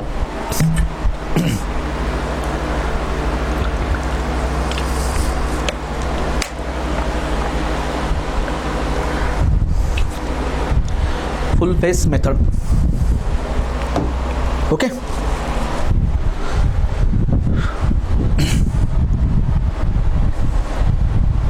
आता जेव्हा प्रश्न बनले जातात ना कुठल्याही मेथडवरती, तर ते असे त्याचे की पॉईंट्सवरती की full face method is not suitable in the case of unstable rock. त्यानंतर it is use for large size tunnel, average size tunnel का small size tunnel. In this method, the excavation is done mainly in which section? In how many section? 2 section, 3 section, 4 section, 5 section, 3 section मध्ये. त्यानंतर in full face method, excavation firstly done along perimeter, central part, top part, bottom part असे question. So हे जे छोटे छोटे की point दिसतात ना, थिअरी पॉईंट्स, यावरतीच ऑब्जेक्टिव्ह क्वेश्चन बनत असतात. ओके, चला मग आता आपण नेक्स्ट मेथड घेऊया. फुल फेस मेथड नंतरची पुढची मेथड आहे ज्याचं नाव आहे ड्रिफ्ट मेथड किंवा त्याला म्हणतात मल्टिपल ड्रिफ्ट मेथड. आधी ड्रिफ्ट काय ते समजून घ्या. ऑलरेडी मी तुम्हाला ड्रिफ्ट एक्सप्लेन केलेला आहे की जर का राजांनो, आता मी तुम्हाला लेंथ व्ह्यू दाखवतो, लेंथ वाईज व्ह्यू. हां, आपण लॉन्जिट्युडिनल व्ह्यू म्हणूया. ही झाली टनेलची लेंथ. हा झाला एक पोर्टल, इकडचा पोर्टल, आणि हा झाला इकडचा पोर्टल. ही टनेलची लेंथ आहे, बरोबर. तर आपण काय करणार आहोत याच्यामध्ये, सगळ्यात आधी आपण एक छोटासा पार्ट जो आहे तो छोटासा पार्ट आपण एक्सकॅव्हेट करून घेणार. आता बघा, याचा वरचा पोर्शन अजून एक्सकॅव्हेट करायचा राहिलेला आहे. हा वरचा पोर्शन अजून एक्सकॅव्हेट करायचा राहिला आहे. हां, याचा खालचा पोर्शन अजून एक्सकॅव्हेट करायचा राहिलेला आहे. हे जे मी हॅश लाईन दाखवतोय तो अजून एक्सकॅव्हेट करायचा बाकी. हाच पोर्शन आपला एक्सकॅव्हेट करून झाला आहे. सेंटरला मी तो पोर्शन आधी एक्सकॅव्हेट केला आहे. याला म्हणतात सेंट्रल ड्रिफ्ट. याला काय म्हणतात, सेंट्रल ड्रिफ्ट. हा झाला सेंटरला मी इथं ड्रिफ्ट एक्सकॅव्हेट केला आहे आधी. याला म्हणूया सेंट्रल ड्रिफ्ट. ठीक आहे. हा जो व्ह्यू मी तुम्ही दाखवला आहे मित्रांनो, हा व्ह्यू कोणता झाला, हा लेंथ वाईज व्ह्यू आहे. ओके, याला मी तसं बाजूला घेतो. हा झाला लेंथ वाईज व्ह्यू. आता जर का याचा मी क्रॉस सेक्शन तुम्हाला दाखवण्याचा प्रयत्न केला, याचा क्रॉस सेक्शन सपोज असा मी एक रेक्टँगलच्या फॉर्ममध्ये दाखवतो. ओके, तर यामध्ये काय केलं माहिती का, फक्त जो काही सेंटरचा पोर्शन आहे, हा सेंटरचा पोर्शन आधी एक्सकॅव्हेट केला. बाकीचा पार्ट अजून एक्सकॅव्हेट करायचा राहिला आहे. हा पूर्ण पोर्शन अजून एक्सकॅव्हेट करायचा राहिला आहे. फक्त सेंटरचा पार्ट आधी आपण एक्सकॅव्हेट करून घेतो, म्हणजे त्याला म्हणतात ड्रिफ्ट. त्याला काय म्हणतात, drift. So drift is the excavation of small cross section of the total जो काही क्रॉस सेक्शन आहे त्याचा स्मॉल पार्ट आधी एक्सकॅव्हेट करायचा. तो along the length of tunnel तुम्ही एक्सकॅव्हेट करू शकतात किंवा स्मॉल पोर्शनमध्ये एक्सकॅव्हेट करू शकतात. आता स्मॉल पोर्शनमध्ये एक्सकॅव्हेट कधी करतो आपण, फॉर इन्व्हेस्टिगेशन पर्पज. इथं आपण या ड्रिफ्टला ॲज अ मेथड म्हणून यूज करतोय. तर यामध्ये काय करावं लागतं, जर का तुम्ही सेंटरचा पोर्शन आधी, हा सेंटरचा पोर्शन, मग काहींना प्रश्न पडू शकतो की सर तो किती बरा पोर्शन असतो. मित्रांनो, हे सेंटरला जे आहे ना, 2.5 बाय 3 अशा साईज असतात त्याच्या. 2 बाय 3 मीटर, किंवा 2.5/3 मीटर, लक्षात येते तुम्हाला. या साईजचा सेंट्रल पोर्शन आपण काय करतो, आधी एक्सकॅव्हेट करतो. 2/3.5 ड्रिफ्ट मेथडचा जनरली यूज कधी होतो, लार्ज क्रॉस सेक्शन जर का असेल तर त्यामध्ये यूज होतो. लार्ज मोठे मोठे क्रॉस सेक्शनचे टनेल असतील तर त्यामध्ये ही मेथड वापरतात. आणि यात काय करतात की सपोज सेंट्रल, याचे पण टाईप आहेत की साईड ड्रिफ्ट, सेंट्रलचा ड्रिफ्ट, टॉपचा ड्रिफ्ट, बॉटमचा ड्रिफ्ट, अशा 4 प्रकारचे ड्रिफ्ट आपण वापरू शकतो. सगळ्यात बेस्ट आहे व्हेंटिलेशनचा वापर. व्हेंटिलेशनचा जर का विचार केला तर सगळ्यात बेस्ट मेथड कोणती, सेंट्रल ड्रिफ्ट. सेंट्रल ड्रिफ्ट तर सेंट्रलला आधी काय करायचं, ड्रिफ्ट कन्स्ट्रक्ट करायचा, म्हणजे स्मॉल एक्सकॅव्हेशन करायचं, ज्याची जनरली साईज असते 2.5 मीटर बाय 3 मीटर. 3 मीटर लक्षात येते का तुम्हाला, फ्लोर टू फ्लोर हाईट किती असते आपली, 3 मीटर. म्हणजे एका रूम एवढी हाईट असेल त्याची, एका रूम एवढी जवळजवळ त्याची विड्थ असेल, समजते तुम्हाला. तर एवढा आधी ड्रिफ्ट आपण along the length of tunnel जो पहिल्यांदा आपण एक्सकॅव्हेट करून घेतो. सेंट्रल ड्रिफ्ट जर वापरायचं असेल तर along the length of the tunnel सेंटरला आधी तो ड्रिफ्ट आपण एक्सकॅव्हेट करून घेतो. मग त्यानंतर काय करतो आपण बघा, हा जो ड्रिफ्ट आपण अलॉंग द लेंथ एक्सकॅव्हेट झाला का, आता याचा वापर करून मग आता परत या साईडला, हा जो साईडचा पोर्शन आहे, टॉपचा पोर्शन आहे, बॉटमचा पोर्शन आहे, मग त्याला आपण काय करणार, ड्रिल करणार, तिथे एक्सप्लोजिव्ह फीडअप करणार, मग तिथं ब्लास्टिंग करणार. आणि तुम्ही आता मागे शिकलेला आहात ड्रिलिंग ब्लास्टिंगमध्ये की जर का नंबर ऑफ फेसेस जर का अवेलेबल झाले जास्तीचे तर yield of the rock yield ज्याला म्हणतो आपण, किंवा yield of the blasting increase होते. जर 2 फेस अवेलेबल असतील तर 2.25ने इल्ड वाढते, 3 फेस जर असतील तर 3.5ने इल्ड वाढते. तर या मेथडमध्ये एक्झॅक्टली काय होतं की तुम्ही आधी सेंट्रलचा ड्रिफ्ट पूर्ण एक्सकॅव्हेट केल्यानंतर तुम्हाला नंबर ऑफ फेसेस जे आहेत ना, एक्स्ट्रा फेसेस तुम्हाला अवेलेबल होऊन जातात फॉर ब्लास्टिंग. येथे लक्षात. आणि 4 मेथड आहेत. सेंटरला ड्रिफ्ट घेऊ शकतात, साईडला ड्रिफ्ट, टॉपला ड्रिफ्ट, बॉटमला drift. Out of this 4 central drift जी ती सगळ्यात बेस्ट आहे फॉर व्हेंटिलेशन. पण ही जी मेथड आहे ना, ही मेथड टाईम कन्झ्युमिंग मेथड आहे. का बरं टाईम कन्झ्युमिंग, जोपर्यंत आता सर मी सेंट्रल ड्रिफ्ट वापरत असेल, जोपर्यंत पूर्ण सेंट्रलचा ड्रिफ्ट एक्सकॅव्हेट होत नाही तोपर्यंत पूर्ण क्रॉस सेक्शन इथं एक्सकॅव्हेट होत नाही. लक्षात घ्या, आधी ड्रिफ्ट एक्सकॅव्हेट करावा लागतो आणि मगच आपण त्या ड्रिफ्टला काय करतो, चहूबाजूंनी सगळ्या बाजूंनी आपण त्याला एनलार्ज करत करत करत करत जो शेप आपण ठरवला त्या शेपपर्यंत आपण त्याला घेऊन जात असतो. सो प्रायमरी सगळ्यात आधी ड्रिफ्ट एक्सकॅव्हेट करा आणि त्या ड्रिफ्टला आपण एनलार्ज करतो in all direction. He method large cross सेक्शनमध्ये वापरली जात असते. चला मग आता आपण याचं काय करूयात, याच्याशी रिलेटेड जे थेरी पॉईंट्स आहेत त्या आधी आपण समजून घेऊ. सो ड्रिफ्ट मेथड किंवा त्याला म्हणतात मल्टिपल ड्रिफ्ट मेथड. ओके बघा, in this method first drift is driven in a rock. सगळ्यात आधी काय करतात, ड्रिफ्ट जो की स्मॉल क्रॉस सेक्शनचा आहे तो ड्रिफ्ट आधी ड्रिवन करतो आपण, त्याला एक्सकॅव्हेट करतो आपण. First drift is driven in the rock, then whole section is expanded in latter process until it acquired required size of the tunnel. जी काही रिक्वायर्ड साईज किंवा रिक्वायर्ड शेप आपला ठरलेला आहे त्या शेपला पोचेपर्यंत आपण त्याला काय करतो, तो वाईड करत असतो, एनलार्ज करत असतो. सगळ्यात आधी छोटासा ड्रिफ्ट कन्स्ट्रक्ट करा, एक्सकॅव्हेट करा आणि त्यालाच काय करा, मग चहू बाजूने सगळ्या बाजूने त्याला एनलार्ज करा, एक्सपांड करा up to the required shape किंवा up to the required size of the tunnel. एक बेसिक फिलॉसॉफी किंवा बेसिक याच्यामागचं प्रिन्सिपल आहे. पुढे the number of drill holes are provided all around the drift. आता हा जो ड्रिफ्ट आहे याच्यात सगळ्या बाजूने आपण ड्रिल होल्स जे प्रोव्हाइड करतो. टॉपला आपण ड्रिल करता येईल, आता साईडलाही ड्रिल करता येईल, बॉटमलाही ड्रिल करता येईल. So the number of drill holes are provided all around the drift and these holes are filled with the explosive and blasted so that the size of drift expands to become equal to the required cross section of the tunnel. आधी तेच point आहे, फक्त त्याला होलच्या टर्म्समध्ये explain केला आहे की आधी आपण छोटासा ड्रिफ्ट एक्सकॅव्हेट करतो आणि त्याला एक्सपांड करतो. आणि त्याला एक्सपांड कसा करतो, त्या ड्रिफ्टच्या सगळ्या साईडला आपण काय करणार, ड्रिल होल बनवणार. त्या ड्रिल होलला आपण एक्सप्लोजिव्ह फीडअप करणार, एक्सप्लोजिव्ह झाल्यानंतर स्टेमिंग करणार, प्रायमिंग करणार, ब्लास्ट करणार आणि जो रिक्वायर्ड साईज किंवा जो रिक्वायर्ड शेप आपल्याला हवा आहे तो आपल्याला मिळेपर्यंत आपण असं ऑपरेशन परफॉर्म करतो. हे बेसिक प्रिन्सिपल झालं कुणाचं, ड्रिफ्ट मेथडचं. खूपदा हे स्टेटमेंट ॲज इट इज दिलं जाईल आणि म्हटलं जाईल की हे प्रिन्सिपल कोणत्या मेथडमध्ये वापरलं जातं. खाली 4 मेथडची नावं दिली जातील, heading and bench, full face method, drift method, pilot tunnel method. तर सुरुवातीला छोटा क्रॉस सेक्शन ज्याला आपण ड्रिफ्ट म्हणतो तो एक्सकॅव्हेट करायचा, नंतर त्याला पुढच्या प्रोसेसमध्ये एक्सपांड करायचा till the required shape is achieve. हे जे प्रिन्सिपल आहे हे कोणत्या मेथडचं प्रिन्सिपल आहे, ड्रिफ्ट मेथडचं प्रिन्सिपल आहे आणि ही मेथड लार्ज क्रॉस सेक्शनमध्ये वापरली जात असते, हे लक्षात घ्या. सो अशी ही मेथड आहे. याला आणखी थोडेसे काही महत्त्वाचे पॉईंट्स या मेथडचे डिस्कस करू नेक्स्ट स्लाइडवरती. पुढे टाईप ऑफ ड्रिफ्ट, तर किती प्रकारचे ड्रिफ्ट आपण वापरू शकतो? सेंटरला ड्रिफ्ट करू शकतात तुम्ही, नंतर साईडला ड्रिफ्ट करू शकतात, त्यानंतर टॉपला ड्रिफ्ट करू शकतात, बॉटमला ड्रिफ्ट करू शकतात. यांच्या मी तुम्हाला काही इमेजेस दाखवतो. ऑलरेडी आपण बघा ह्या इमेजेस इथं घेतलेल्या आहेत. आधी इमेज बघा, नंतर परत तिथं येऊ आपण. हे बघा सेंट्रलला ड्रिफ्ट. आता हा जरा असा हा क्रॉस सेक्शन आहे. तर सगळ्यात आधी काय करतो आपण? सेंटरला असा ड्रिफ्ट आपण एक्सकॅव्हेट करतो along the length of tunnel, along the length of the tunnel. टनेलची जी काही लेंथ आहे त्या लेंथला आपण काय करतो? असा ड्रिफ्ट जो एक्सकॅव्हेट करतो along the length of tunnel. Okay, आणि हा ड्रिफ्ट एक्सकॅव्हेट झाल्यानंतर मग आपण याच्या सगळ्या बाजूने असे ड्रिल होल प्रिपेअर करणार. असे ड्रिल होल आपण सगळ्या बाजूने प्रिपेअर करणार आणि ते ड्रिल होल सगळे आपण एक्सप्लोजिव्हने फीड करणार. आणि वन्स त्याला ब्लास्ट केल्यानंतर जोपर्यंत आपला हा पठरलेला क्रॉस सेक्शन मिळत नाही तोपर्यंत आपण त्याला इनलार्ज करत जातो. सेंट्रल ड्रिफ्ट हा सगळ्यात बेस्ट आहे फॉर व्हेंटिलेशन. बॉटम ड्रिफ्ट बघा, पूर्ण क्रॉस सेक्शनला काय करायचं की अशा दोन पार्टमध्ये डिवाइड करून घ्यायचं. आधी बॉटमला काय करणार आपण? बॉटमला इथं ड्रिफ्ट एक्सकॅव्हेट करणार अलॉंग द लेंथ, आणि मग त्याच्यानंतर वरती अशा पद्धतीने ड्रिल होल, साईडला अशा पद्धतीने ड्रिल होल, इकडे अशा पद्धतीने ड्रिल होल, आणि मग याच्यामध्ये काय करणार आहे? एक्सप्लोजिव्ह फीडअप करायचं, ब्लास्ट करायचं. टॉपचं पण तसंच दोन पार्ट घ्या. आधी वरचा पार्ट जो आहे हा आधी वरचा जो पार्ट आहे त्याला पूर्ण अलॉंग द लेंथ हा ड्रिफ्ट इथे घेऊन घ्या, एक्सकॅव्हेट करा. नंतर त्या ड्रिफ्टला मग सगळ्या बाजूने ड्रिल होल आणि एक्सप्लोजिव्ह वगैरे फीड करून मग काय करू शकतात? इनलार्ज करू शकतात. साईड ड्रेन, साईड ड्रेन जो आहे हा आणखी एक महत्त्वाचा प्रकार आहे की यामध्ये काय केलं जातं लक्षात घ्या. साईड ड्रेन की साईडला असे दोन जे ड्रिफ्ट आहेत, साईड ड्रेन म्हणतोय मी, सॉरी साईड ड्रिफ्ट.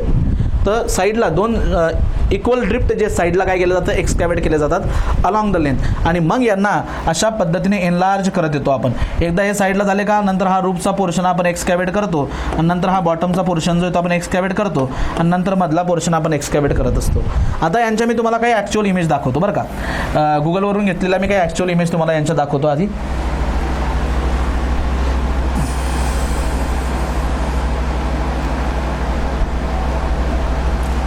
हे बघा रे, हा तर फेस आहे, टनेल क्रॉस सेक्शन आहे. त्यावरती हे सगळे जे मला येलो कलरमध्ये किंवा पिंक कलरमध्ये जे दिसत आहे हे सगळे काय झालेले आहेत? हे ड्रिल होल प्रिपेअर केलेले आहेत. हा फेस ऑफ द टनेल आहे, हा पूर्ण फेस आहे, त्यावरती ड्रिल होल प्रिपेअर केले आहेत. ओके, अरे बघा सेंटर या केसमध्ये हा कोणता ड्रिल आहे? साईड ड्रिफ्ट आहे, साईड ड्रिफ्ट. तर इथं साईडला बघा असा ड्रिफ्ट एक्सकॅव्हेट केला आहे, साईडला असा ड्रिफ्ट एक्सकॅव्हेट केला आहे. नंतर वरचा जो पोर्शन आहे असा वरचा पोर्शन तो सेकंड स्टेजमध्ये एक्सकॅव्हेट करतात, आणि जो सेंट्रलचा पोर्शन आहे सेंट्रल कोर हा थर्ड स्टेजमध्ये एक्सकॅव्हेट करतात in case of side drift. हे बघा साईड ड्रिफ्टची ही इमेज आहे. हा पूर्णच्या पूर्ण क्रॉस सेक्शन आहे. तर यामध्ये काय केलं आहे की हा जो काही पार्ट तुम्ही इथं बघू शकताय हा पोर्शन याला म्हणतात साईड ड्रिफ्ट. हा आधी एक्सकॅव्हेट करून घेतला आहे. नंतर जो वरचा पोर्शन आहे बघा, हा वरचा पोर्शन नंतर एक्सकॅव्हेट केला आहे. आता हा थर्ड स्टेजमध्ये हा जो कोर दिसतोय तुम्हाला हा थर्ड स्टेजमध्ये एक्सकॅव्हेट करतील. सो अशा पद्धतीने मित्रांनो ड्रिफ्ट मेथड, साईड ड्रिफ्ट मेथडचा वापर करून हे एक्सकॅव्हेशन करण्यात येतं. ओके, मग आता ह्या मेथड कधी कधी वापरतात ते आपण बघूया.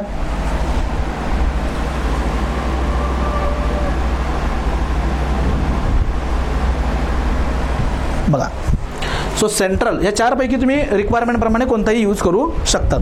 तर सगळ्यात बेस्ट कोणता आहे? Central drift. It is use for the good ventilation. यावर प्रिव्हियसली सुद्धा ऑब्जेक्टिव्ह क्वेश्चन बनलेला आहे की for good ventilation which of the following drift method is suitable. So good ventilation, एक प्रॉपर चांगलं व्हेंटिलेशन जर तुम्हाला हवं असेल तर सेंट्रल ड्रिफ्ट मेथड जी आहे कधी बरं ड्युरिंग द एक्सकॅव्हेशन वर्क बरं का. कारण सेंटरला जर का तुम्ही ड्रिफ्ट या पोर्टलपासून त्या पोर्टलपर्यंत ड्रिफ्ट जर एक्सकॅव्हेट करून घेतला तर मध्ये असणाऱ्या वर्करला फ्रेश एअर जी ती मिळू शकते जर का टनेलची जी लेंथ आहे, टनेल लेंथ जर का विंड डायरेक्शनला पॅरलल असेल तर. सगळ्यात out of this four the best one is what? Central drift for the ventilation. Side drift जो मी तुम्हाला आता दाखवला, two drifts are constructed along the side. दोन ड्रिफ्ट जे ते साईडला आपण काय करत असतो? कन्स्ट्रक्ट करतो. These two drifts expand in the form of arch. त्यालाच काय करतो आपण? आर्चच्या फॉर्ममध्ये एक्सपांड करतो. And permanent timbering is erected in the support of roof. बघा यात काय करायचं? Two drifts expand in the form of आर्चच्या फॉर्ममध्ये एक्सपांड करतो आणि परमनंट टिम्बरिंग जे आहे ते आपण इरेक्ट करतो फॉर द सपोर्ट ऑफ रूफला सपोर्ट देण्यासाठी. नंतर टॉप ड्रिफ्ट पण वापरू शकतात किंवा बॉटम ड्रिफ्ट, असे त्याचे चार प्रकार पडतात. हे चारही प्रकार त्याचे लक्षात घ्या. हे ड्रिफ्ट मेथडबद्दल झालं, हे त्याचे चार प्रकार, हे तुम्हाला त्याची इमेज मी दाखवली. आता त्याचे काही ॲडव्हान्टेजेस आणि डिसॲडव्हान्टेज डिस्कस करून घेऊया.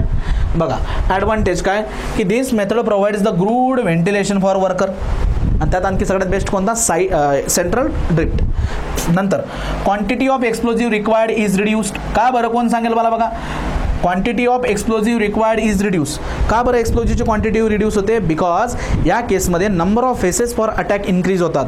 ड्रिफ्ट जर का एकदा एक्सकॅव्हेट झाला तर नंबर ऑफ फेसेस वाढतात आणि नंबर ऑफ फेसेस जर का वाढलं तर इल्ड आपला इन्क्रीज होतो. म्हणजे कमी एक्सप्लोजिव्हला सुद्धा आपण जास्त इल्ड अचीव करू शकतो. इल्ड म्हणजे काय की रॉक रिलीज. सो या केसमध्ये एक्सप्लोजिव्हचं प्रमाण जे ते आपल्याला कमी म्हणजे आपण रिड्यूस करू शकतो. ओके, हा पॉईंट महत्त्वाचा आहे. This method is economical method. Why it is economical method? Explosive कमी लागतोय, सो कॉस्ट त्याची कमी होते.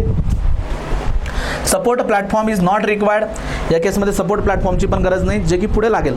हिटिंग आणि बेंचमध्ये हा सपोर्ट प्लॅटफॉर्म लागतो. मागे जी मेथड बघितल्यावर फुल पेस मेथड तिथेही गरज नाही आणि या ठिकाणीही गरज नाही support platform. In case of tunnel through broken or fracture rock side drift provide installation of timbers to support the roof. लक्षात घ्या, जर का मी प्रिव्हियस मेथडचं एक डिसएडव्हान्टेज तुम्हाला सांगितलं. कोणतं डिसएडव्हान्टेज? की जर का अनस्टेबल रॉक असेल. अनस्टेबल रॉक म्हणजे कोणता? Broken or fracture rock. तर तशा टाईपच्या रॉकमध्ये पण ही मेथड वापरू शकतात आणि वापरताना कोणता ड्रिफ्ट वापरायचा? Side drift. का बरं असं? साईड ड्रिफ्टमध्ये होतं काय की साईड ड्रिफ्टला आपण काय करतो? आर्चच्या फॉर्ममध्ये एक्सपांड करतो वरती आणि तो एक्सपांड झाल्यानंतर लगेच आपण त्याला टिंबरिंग प्रोव्हाइड करत असतो साईडला आणि टॉपला. त्यामुळे काय होतं की जर तो लूज जरी असेल तर त्याला आपण पाहिजे त्या पोझिशनला ॲज इट इज ठेवू शकतो with the help of temporary support system known as the timbering. Okay, so या केसमध्ये लक्षात घ्या, in case of the tunnel through broken or fracture rock side drift provides installation of timbers to support the roof. Side drift is the best one in case of the fracture rock. The extent and nature of difficulties likely to meet before driving the full tunnel can be determined. छोटासा portion आपण आधी determine करतोय म्हणजे एक्सकॅव्हेट करतोय, तर त्यामुळे काय होऊ शकतं की फ्युचरमध्ये जे काही डेंजर असणार आहे तिथं किंवा जे काही पॉसिबिलिटीज असतील, कशाच्या डिफिकल्टीज असतील, तर त्या आपल्याला आधीच कळून जातात. कारण छोटा पार्ट आपण एक्सकॅव्हेट करतोय का नाही, तर आतलं टेम्परेचर, आज जर का ग्राउंड वॉटर बिअरिंग स्टार्टा असेल किंवा फाऊल गॅसेस असतील तर ते आपण आधीच डिटेक्ट करू शकतो ह्या मेथडचा वापर करून, ड्रिफ्ट मेथड. म्हणून ड्रिफ्टचा वापर इन्व्हेस्टिगेशनमध्ये पण केला जातो ड्युरिंग द कन्स्ट्रक्शन, ड्रिफ्टचा वापर. पुढे आणि महत्त्वाचा पॉईंट काय की it is use for large size tunnel. This method is use for large size tunnel. तर हे काही की पॉईंट्स आहेत. व्हेंटिलेशनचा पॉईंट महत्त्वाचा आहे, इट इज व्हेंटिलेशनसाठी. नंतर इकॉनॉमिकल मेथड आहे, हे पण महत्त्वाचं आहे. आणि it is use for the large size tunnel. So हे काही महत्त्वाचे पॉईंट्स आहेत एक्झामच्या दृष्टिकोनाने, व्यवस्थित लिहून घ्या. ॲडव्हान्टेजेस आणि यानंतर आता आपण बघूया ह्या मेथडचे काही डिसॲडव्हान्टेज.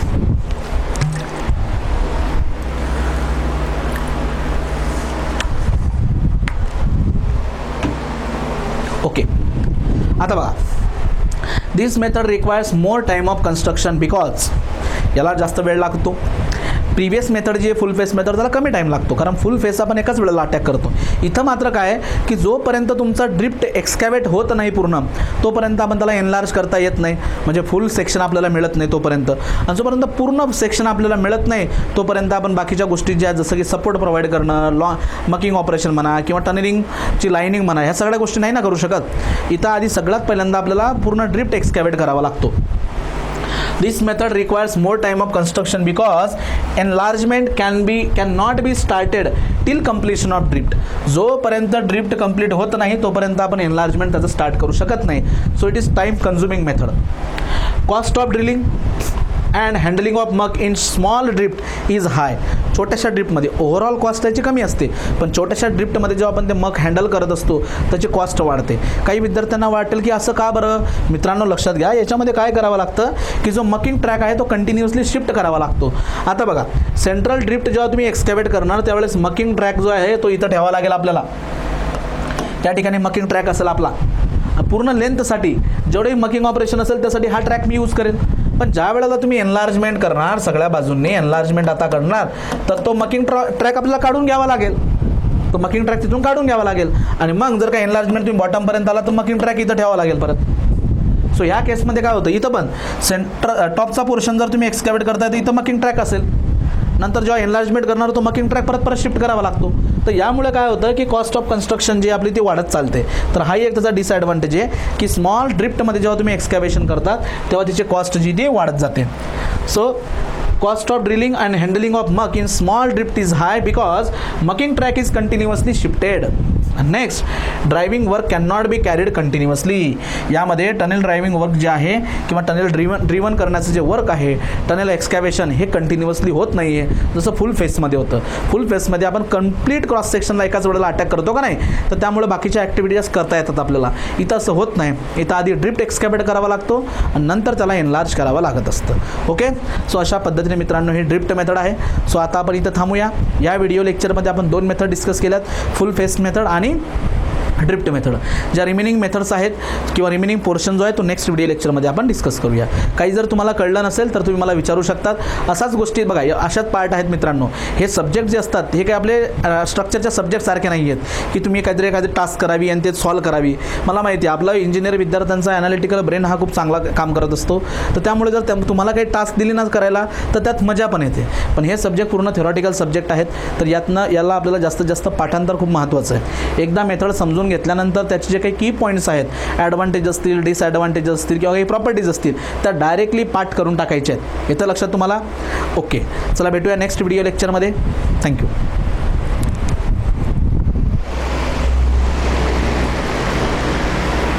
झाले ग्राउंड वॉटर जमा झालं आहे, त्याला आपण रिमूव्ह करतो. या प्रोसेसला म्हणतात डी वॉटरिंग.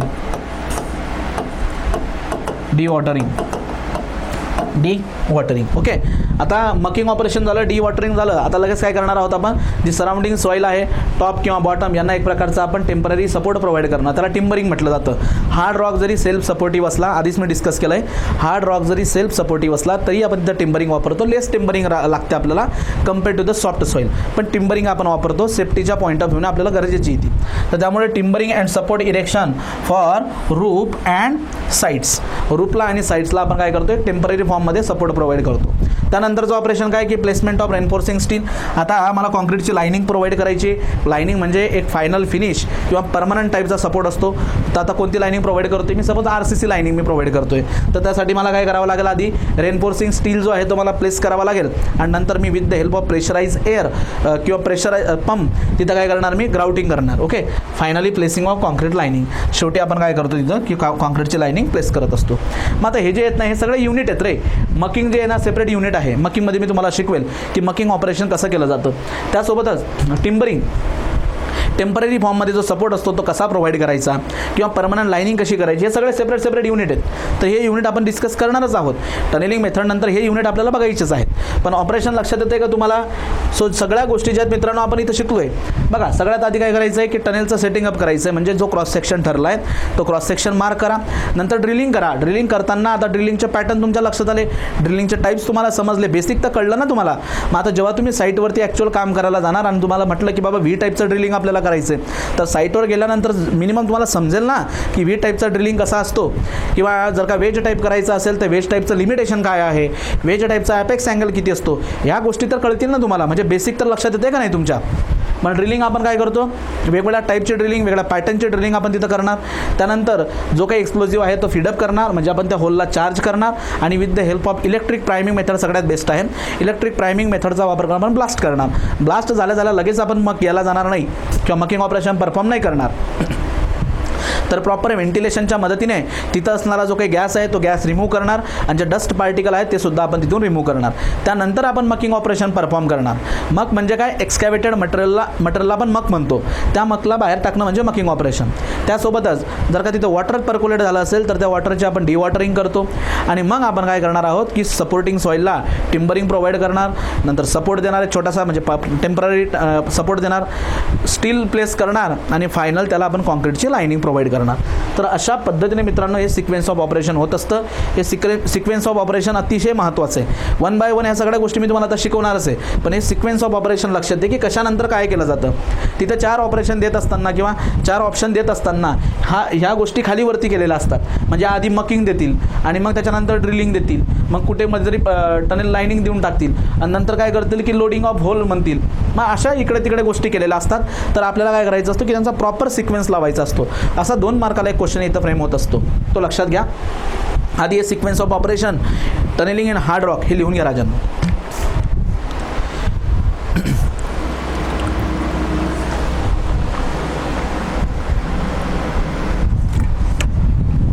ओके, आता हे झालं ऑपरेशन, ठीक आहे. आता ॲक्च्युअली आता आपल्याला टनेलिंग करायची, तर आधी आपण डिस्कस करू फेसेस ऑफ अटॅक. अटॅक करण्यासाठी अवेलेबल असणारे किती फेस आहेत आपल्याकडे. अटॅक करणं म्हणजे काय की एक्सकॅव्हेशन वर्कला सुरुवात करण्यासाठी आपल्याकडे अवेलेबल असणारे फेस किती आहेत. कारण जेवढे फेस तुमच्याकडे जास्त असतील तेवढं काम तुमचं लवकर होणार आहे. कारण टनेलची लेंथ खूप जास्त असते रे. 1-2 किलोमीटरचं जर मला टनेल एक्सकॅव्हेट करायचं आहे, ऑलरेडी तुम्ही शिकलात की टनेलिंग वर्क जे आहे त्याची इनिशियल कॉस्ट पण जास्त आहे आणि टाईम ऑफ कन्स्ट्रक्शन पण जास्त लागतो. तर हा टाईम ऑफ कन्स्ट्रक्शन मला रिड्यूस करायचं असेल तर काम स्पीडने करावं लागतात आणि त्यासाठी आपल्याला मोर फेसेस अवेलेबल असणं गरजेचं आहे. Number of faces of attack की किती फेसवरती तुम्ही काम करू शकतात ते समजणं गरजेचं आहे. मग आपण आता हे नेक्स्ट स्लाईडवरती डिस्कस करूया. So method of attack. आतापर्यंत प्रिव्हियसली जे क्वेश्चन्स आलेत त्यामध्ये हे सुद्धा विचारलं गेलं आहे की फेसेस ऑफ अटॅक आपल्याला कशा पद्धतीने इन्क्रीज करता येतील. तर बघा मित्रांनो, त्यातली एक मेथड आहे की by using the system of vertical shaft. Already तुम्हाला शाफ्ट काय ते माहिती. Shaft is the vertical passage किंवा व्हर्टिकल वेल, जो की माउंटनच्या टॉपपासून आपण टनेलच्या इन्व्हर्टपर्यंत एक्सकॅव्हेट करत असतो. त्याचे वेगवेगळे पर्पज असतात. सगळ्यात पहिला प्रायमरी पर्पज काय की जे टनेल अलाइनमेंट आपण मार्क केलेली आहे ग्राउंडच्या सरफेसवरती, त्या अलाइनमेंटला आपल्याला टनेलमध्ये घेऊन यायचं असेल, सो अलाइनमेंटला ट्रान्सफर करणं हे प्रायमरी फंक्शन आहे आपल्या शाफ्टचं. त्यासोबतच हा शाफ्ट काय करतो, आपल्याला एक्स्ट्राचे फेसेस अवेलेबल करून देतो फॉर एक्सकॅव्हेशन वर्क. जर तुम्ही एका शाफ्टचा विचार केला तर एक शाफ्ट आपल्याला 2 फेस अवेलेबल करून देतो. याला आपण म्हणतो मित्रांनो पोर्टल. हा काय झाला रे, पोर्टल झाला. पोर्टल हा झाला पोर्टल म्हणजे डोरवे. हा इकडचा पोर्टल आहे आणि हा इकडचा पोर्टल आहे, बरोबर. पोर्टल म्हणजे डोरवे, हे 2 पोर्टल आहेत. जर तुम्ही शाफ्ट जर काही इथं प्रिपेअर नाही केला किंवा शाफ्ट एक्सकॅव्हेट नाही केला तर एक्सकॅव्हेशनसाठी आपल्याला 2च गोष्टी अवेलेबल आहेत, 2च फेस अवेलेबल आहेत. एक ह्या पोर्टलने तुम्ही काम करू शकतात आणि काही लोक इकडच्या पोर्टलने काम करू शकतात. सो इनिशियली आपल्याकडे 2च फेस अवेलेबल आहेत फॉर द एक्सकॅव्हेशन वर्क. पण ज्या वेळेस तुम्ही शाफ्ट इथं एक्सकॅव्हेट करता तर हा जो शाफ्ट आहे मित्रांनो, याला मी नंबर देतो शाफ्ट नंबर 1. तर या शाफ्टमध्ये उभं राहून काही लोक या डायरेक्शनमध्ये काम करू शकतात तर काही लोक या डायरेक्शनमध्ये काम करू शकतात. तर एक शाफ्ट जर का आपण एक्सकॅव्हेट केला असेल तर एक शाफ्ट आपल्याला 2 मोर फेस अवेलेबल करून देतो फॉर एक्सकॅव्हेशन. आता हा 2 नंबरचा जो शाफ्ट आहे याचा विचार जर केला तर या शाफ्ट एक्सकॅव्हेट झाल्यानंतर तुम्ही ह्या डायरेक्शनने एक्सकॅव्हेशन वर्क करू शकतात, तुम्ही ह्या डायरेक्शनने एक्सकॅव्हेशन वर्क करू शकतात. सो एक शाफ्ट जो असतो तो आपल्याला 2 एक्स्ट्राचे फेस अवेलेबल करून देतो फॉर एक्सकॅव्हेशन वर्क. हा शाफ्ट आपल्याला आणखी 2 एक्सकॅव्हेशन फेस अवेलेबल करून देतो. येते तुमच्या लक्षात. सो मग हा प्रश्न अशा पद्धतीने आपल्याला विचारला जातो की जर का मित्रांनो n नंबर ऑफ शाफ्ट असतील, किती n नंबर ऑफ शाफ्ट असतील तर ते आपल्याला किती फेस अवेलेबल करून देतील. तर एक शाफ्ट आपल्याला 2 देतो, दुसरा शाफ्ट आपल्याला 2 देतो. सो n शाफ्ट आपल्याला किती प्रोव्हाइड करतील, शाफ्टमुळे आपल्याला किती फेस मिळतील. सो n शाफ्ट जर का असतील तर त्यावेळेस आपल्याला 2 टाइम n एवढे फेस आपल्याला मिळतील फक्त शाफ्टमुळे. पण ऑलरेडी आपल्याकडे 2 पोर्टल जे आहेत, हा पोर्टलकडून तुम्ही काम करू शकतात आणि ह्या पोर्टलकडून काम करू शकतात. मग मी इथं काय म्हणतो की पोर्टल्सकडनं मला 2 फेस मिळतील, 2 फेस. मग टोटल फेसेस किती झालेत रे राजांनो, total faces for attack is equal to 2 time n it is due to the shaft आणि ऑलरेडी अवेलेबल असणारे 2 पोर्टल. सो 2n + 2 हा एक जनरल फॉर्म्युला बनतो. So n number of shafts the total 2n + 2 faces are available for the attack. Total word महत्त्वाचा आहे. Total शाफ्टमुळे 2n 2 आधीचे पोर्टल. सो टोटल फेस किती अवेलेबल आहे, 2n + 2. हे लक्षात घ्या. सो हे झालं एक मेथड झाली. या मेथडने तुम्ही फेसेस ऑफ अटॅक वाढवू शकतात आणि जेवढे फेस ऑफ अटॅक वाढतील तेवढं तुमचं एक्सकॅव्हेशन हे फास्ट होईल. पण यातही लक्षात घ्या, मग आता कामच आपल्याला वाढवायचं आहे म्हणून आपण काय करूया, 1-1 मीटरवरती शाफ्ट एक्सकॅव्हेट करत जाऊ, असं चालत नाही. अरे शाफ्ट तुम्ही संक करताय तिथं तर त्यात पण वेळ जाणारच आहे ना आणि त्याची पण कॉस्ट तर वाढणारच की नाही. तर त्यामुळे इथं पर्टिक्युलर डिझाईन करत असताना कमीत कमी 500 मीटरवरती शाफ्ट ठेवा, असं आपण आधी पण डिस्कस केलं आहे. मिनिमम 500 मीटर डिस्टन्स त्यामध्ये असावं लागतं. ओके, हे लक्षात घ्या. सो ही एक मेथड झाली कशा पद्धतीने नंबर ऑफ फेसेस हे वाढवता येतील. पुढची आणखी एक मेथड आहे की by using the pilot tunnel. आता ही एक पायलट टनेल मेथड जी मी पुढे डिस्कस करणार आहे ना, तो अप्रोच हाच आहे की जर ग्राउंड कंडिशन जर सपोज अशी असेल की ज्या ठिकाणी शाफ्ट तुम्ही एक्सकॅव्हेट करू शकत नाही किंवा करताय पण ते शाफ्ट एक्सकॅव्हेट करणं हे अनइकॉनॉमिकल होतं आहे किंवा टॉप ऑफ द ग्राउंडपासून टनेलच्या इन्व्हर्टपर्यंत पोहोचण्यासाठी जे डिस्टन्स आहे हे डिस्टन्स खूप जास्त आहे as compared to the parallel distance. म्हणजे फ्रॉम पायलट टनेलपासून असणार म्हणजे हॉरिझॉन्टल एक्सकॅव्हेशन करण्यापेक्षा व्हर्टिकल एक्सकॅव्हेशन हे अनइकॉनॉमिकल जात असेल तर त्या केसमध्ये आपण पायलट टनेल आपण एक्सकॅव्हेट करतो. आणि पायलट टनेल काय असतो रे, हा आपला मेन टनेल आहे. हा कोणता टनेल आहे? Main tunnel. सो या मेन टनेललाच आपण पॅरललमध्ये एक टनेल आपण एक्सकॅव्हेट करत असतो, that is non as the pilot tunnel. आणि हा पायलट टनेल सेम रोल जे आहे प्ले करतो जसा आपला शाफ्ट प्ले करतो. मग जर तुम्ही इथं बघितलं, या पायलट टनेलपासून मेन टनेलला जायला जर तुम्ही अशा पद्धतीने एक गॅलरी इथं प्रोव्हाइड केली किंवा क्रॉस कट प्रोव्हाइड केला, तर एक क्रॉस कट बघा तुम्हाला अशा पद्धतीने 2 आणखी फेसेस अवेलेबल करून देतो फॉर एक्सकॅव्हेशन. तुम्ही इथं जाऊन परत आणखी 2 पद्धतीने एक्सकॅव्हेशन करू शकता 2 फेसवरती. येते लक्षात. सो नंबर ऑफ फेस जर का वाढवायचे असतील फॉर अटॅक किंवा आपलं स्पीड ऑफ एक्सकॅव्हेशन वाढवायचं असेल तर आपल्याला अशा पद्धतीने एकतर शाफ्ट आपल्याला कन्स्ट्रक्ट करावे लागतात, सिस्टीम ऑफ शाफ्ट, किंवा by using the construction of pilot tunnel तुम्ही स्पीड ऑफ कन्स्ट्रक्शन वाढवू शकतात. यालाच म्हणतात faces of attack. Faces of attack म्हणजे तुम्ही किती फेस अवेलेबल करून देऊ शकतात फॉर एक्सकॅव्हेशन. तर आपल्याकडे 2 मेथड आहेत. एक मेथड म्हणजे काय की by using the system of vertical shaft किंवा by using the pilot tunnel, by using pilot tunnel. आता इथं काय रिक्वायरमेंट आहे आपल्याला नंबर ऑफ फेसेसची? मी तुम्हाला आधीच म्हटलं हार्ड रॉक आहे. सो हार्ड रॉकमध्ये कन्स्ट्रक्शन वर्क कंप्लीट करण्यासाठी खूप जास्त वेळ लागतो. हार्ड रॉकला कट करायचं आहे म्हणजे ते खूप सोपं नाही आहे. सो खूप वेळ जास्त लागतो. मग वेळ जास्त लागतो ना, तो वेळ आपल्याला कमी करायचा असेल तर स्पीड आपल्याला वाढवावं लागेल. आणि स्पीड वाढवण्यासाठी एक आपला वेगळा प्रकार काय की आपण टप्प्याटप्प्याने कामं करूया, ठिकठिकाणं कामं करूया. काही लोक इकडनं कामं करतील, काही लोक या बाजूने कामं करतील, काही लोक इथून मधून कामं करतील, काही लेबर्स इथून कामं करतील. तर त्यामुळे काय होणार की आपलं एक्सकॅव्हेशन हे रेट ऑफ एक्सकॅव्हेशन आपला वाढणार. सो टाईम फॉर एक्सकॅव्हेशन रिड्यूस होणार. सो ही एक प्रकारची एक पद्धत आहे की हार्ड रॉकमध्ये असा यूज केला जात असतो. सो आता पुढे या मेथड सुरू करण्याच्या अगोदर, ही मेथड जी आहे फुल फेस मेथड सुरू करण्याच्या अगोदर एकदा शॉर्टमध्ये आपण रिकॅप घेऊया. काय काय बघितलं बरं आपण हार्ड रॉकमध्ये? हे बघा ह्या मेथड. आता इथं मी पहिल्यांदा डिफाईन केलं की टनेलिंग म्हणजे काय. It is art for the construction of tunnel, त्याला आपण टनेलिंग म्हणतो. आणि जो ग्राउंड कंडिशन आपण एक्सकॅव्हेट करतो त्याचं नेचर ऑफ मटेरियलवरनं आपण ब्रॉडली 2 पार्टमध्ये डिवाइड केले. वन इज हार्ड रॉक आणि one is soft soil. Soft सॉईलला आपण फर्दर डिवाइड करतो in different types of ground condition, जसं की running ground, soft ground, firm ground आणि सेल्फ सपोर्टिंग ग्राउंड. सुरुवात करणार आहे मी हार्ड रॉकपासून. तर हार्ड रॉकमध्ये टनेलिंग करायची असेल तर एक गोष्ट कायमस्वरूपी लक्षात घ्या, हार्ड रॉक टनेलिंग ही खूप कॉस्टली प्रोसेस असते. त्यामुळे प्रत्येक काम इथं काळजीपूर्वक करायचं. आपल्याला अलाइनमेंटला मिस होऊ द्यायचं नाही आहे.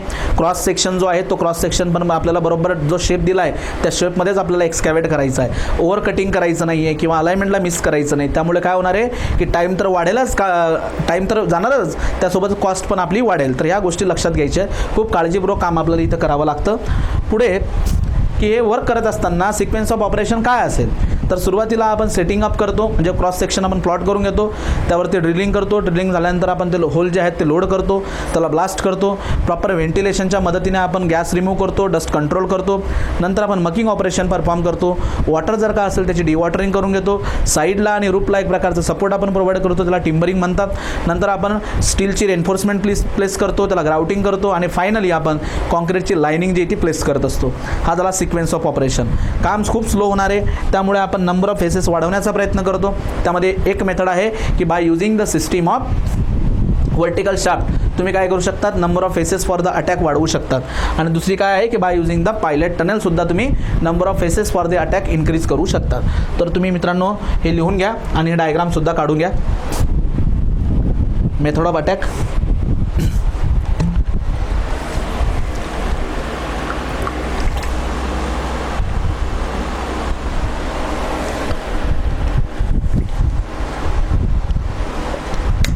त्याच्यानंतर pilot tunnel, system of pilot tunnel इथं लिहून घ्या राजांना. ऑलरेडी आपण आपल्या नोट्समध्ये लिहिलं आहे की पायलट टनेल काय असतो. Pilot tunnel it is parallel tunnel to the main tunnel. Parallel to the main tunnel. It is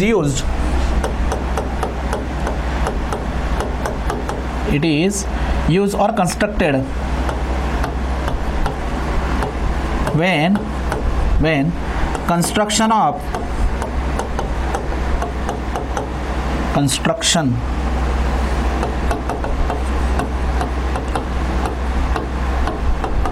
shaft is uneconomical. ज्यावेळेस शाफ्ट कन्स्ट्रक्शन हे अनइकॉनॉमिकल असेल त्यावेळेस आपण याचा यूज करत असतो पायलट टनेलचा. ठीक आहे, चला आता आपण एक्झॅक्टली सुरुवात करूया की ज्या मेथड्स आपण यूज करत असतो for tunnelling in hard rock. One by one आपण त्या मेथडचं स्पेसिफिकेशन आपण समजून घेऊयात. ॲडव्हान्टेजेस डिसॲडव्हान्टेजेस पण आपण समजून घेऊयात. त्यातली सगळ्यात पहिली मेथड आहे मित्रांनो फुल फेस मेथड. फुल फेस मेथड आहे ही स्मॉल क्रॉस सेक्शन जर का असेल तर त्या स्मॉल क्रॉस सेक्शनला वापरली जात असते फुल फेस मेथड. जर का लार्ज क्रॉस सेक्शन असेल तर त्यामध्ये ड्रिफ्ट मेथडचा वापर केला जातो. स्मॉल क्रॉस सेक्शनसाठी कोणती मेथड वापरतात? Full face method. Large cross सेक्शनला वापरली जाते ड्रिफ्ट मेथड. आणि मॉडरेट जर का क्रॉस सेक्शन असेल या दोघांच्या मधला तर हिडिंग आणि बेंच मेथडचा वापर करतात. मग आता काही विद्यार्थ्यांना प्रश्न पडू शकतो की सर स्मॉल क्रॉस सेक्शन म्हणजे काय, की ज्या क्रॉस सेक्शनचे dimension do not exceed 3 metre, 3 मीटरपेक्षा जास्तीचे डायमेन्शन एक्सीड होत नसतील तर त्या क्रॉस सेक्शनमध्ये आपण वापरतो. म्हणजे काय, जर का रेक्टँग्युलर शेपमध्ये असेल तर ज्याची विड्थ 3 मीटरच्या आत आहे, ज्याची हाईट 3 मीटरच्या आत आहे. सर्क्युलर क्रॉस सेक्शन जर असेल तर ज्याचा डायमीटर 3 मीटरपेक्षा कमी आहे, अशा टाईपचे म्हणजे ज्याचे डायमेन्शन अप टू 3 मीटर किंवा do not exceed the 3 metre असतील तर त्याला आपण स्मॉल क्रॉस सेक्शन म्हणतो. इथं लक्षात घ्या. सो पहिली मेथड आपण डिस्कस करणार आहोत ज्याचं नाव आहे फुल फेस मेथड. फुल फेस मेथड. ठीक आहे, वन बाय वन त्याचे पॉईंट्स आपण डिस्कस करत जाऊया. सगळे इझी पॉईंट्स आहेत. जिथं काही वेगळं वाटेल तुम्हाला मी ते एक्सप्लेन करेलच. ओके, अतिशय सोपी मेथड आहे. This method is suitable for small tunnel. For small tunnels whose dimension does not exceed 3 metre, म्हणजे अप टू 3 मीटरपर्यंत वापरू शकतो. हा एक्झामच्या दृष्टिकोनाने अतिशय महत्त्वाचा पॉईंट आहे की फुल फेस मेथडचा यूज कधी करायचा आहे आपण लक्षात घ्या. फुल फेस मेथड आपण कधी वापरणार आहोत? For small cross section tunnel, ज्याचे डायमीटर 3 मीटरपेक्षा कमी असले पाहिजेत, जास्त नको. ओके, हा पॉईंट अतिशय महत्त्वाचा आहे. Next, in this method entire section is drill. Full face त्याचं नावच आहे फुल face.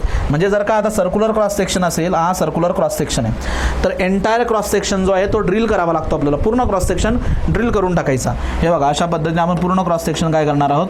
Entire cross section is drill. वेगवेगळ्या पॅटर्नमध्ये पूर्ण क्रॉस सेक्शन आपण काय करणार आहोत? ड्रिल करून घ्या. Entire cross section is drill. The holes are loaded with explosive. Drilling झाल्यानंतर त्यांना काय खाली नाही सोडणार आपण, त्यांना काय करणार? विथ द एक्सप्लोजिव्ह आपण त्यांना लोड करणार. And explosive are discharge. Explosive are discharge ज्याला म्हणतात ब्लास्ट करणं, त्याला आपण ब्लास्ट करतोय. ओके, सगळ्यात आधी काय करायचं? पूर्ण क्रॉस सेक्शनला ड्रिल करा. त्यामध्ये चार्जिंग ऑपरेशन म्हणजे काय? एक्सप्लोजिव्ह फीडअप करून घ्या आणि ब्लास्टिंग करा. ओके, म्हणजे पूर्ण क्रॉस सेक्शन इथं काय होणार? आपला एकाच झटक्यात पूर्ण क्रॉस सेक्शन ब्रेक होणार. पूर्ण क्रॉस सेक्शन एकाच झटक्यात ब्रेक होणार, म्हणून याला आपण म्हणतो फुल फेस मेथड. ओके, याला काय म्हणतो आपण? Full face method. मित्रांनो, that is excavation is done mainly in 3 section. यावरती ऑब्जेक्टिव्ह क्वेश्चन जे आहेत एका वेगळ्या एक्झाममध्ये विचारला आहे, IAS मध्ये यावरती क्वेश्चन विचारला आहे. हा पॉईंट पण लक्षात घ्या की पूर्ण वर्क जे आहे याच्यामध्ये एक्सकॅव्हेशन वगैरे हे 3 स्टेपमध्ये होतं. 3 स्टेप म्हणजे काय? की ड्रिलिंग करा.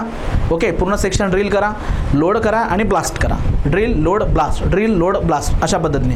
सो पूर्ण आपण जे आहे 3 सेक्शनमध्ये काम करत असतो. तर हा पॉईंट लक्षात असू द्या. फुल फेस मेथडमध्ये एक्सकॅव्हेशन किती पार्टमध्ये डिवाइड होतं? तर 3 सेक्शनमध्ये आपण ते डिवाइड करत असतो. लक्षात द्या. पुढे आणखी, firstly excavation is done along the perimeter. Along the perimeter म्हणजे या केसमध्ये आपलं लक्षात येतं का तुम्हाला? मी तुम्हाला कट शॉट, इजर्स आणि ट्रिमर्स या सगळ्या गोष्टी मी तुम्हाला सांगितल्या होत्या. मात्र फुल फेस मेथडमध्ये सगळ्यात आधी कोणते ब्लास्ट करायचे आपल्याला? कोणते होल ब्लास्ट करायचे?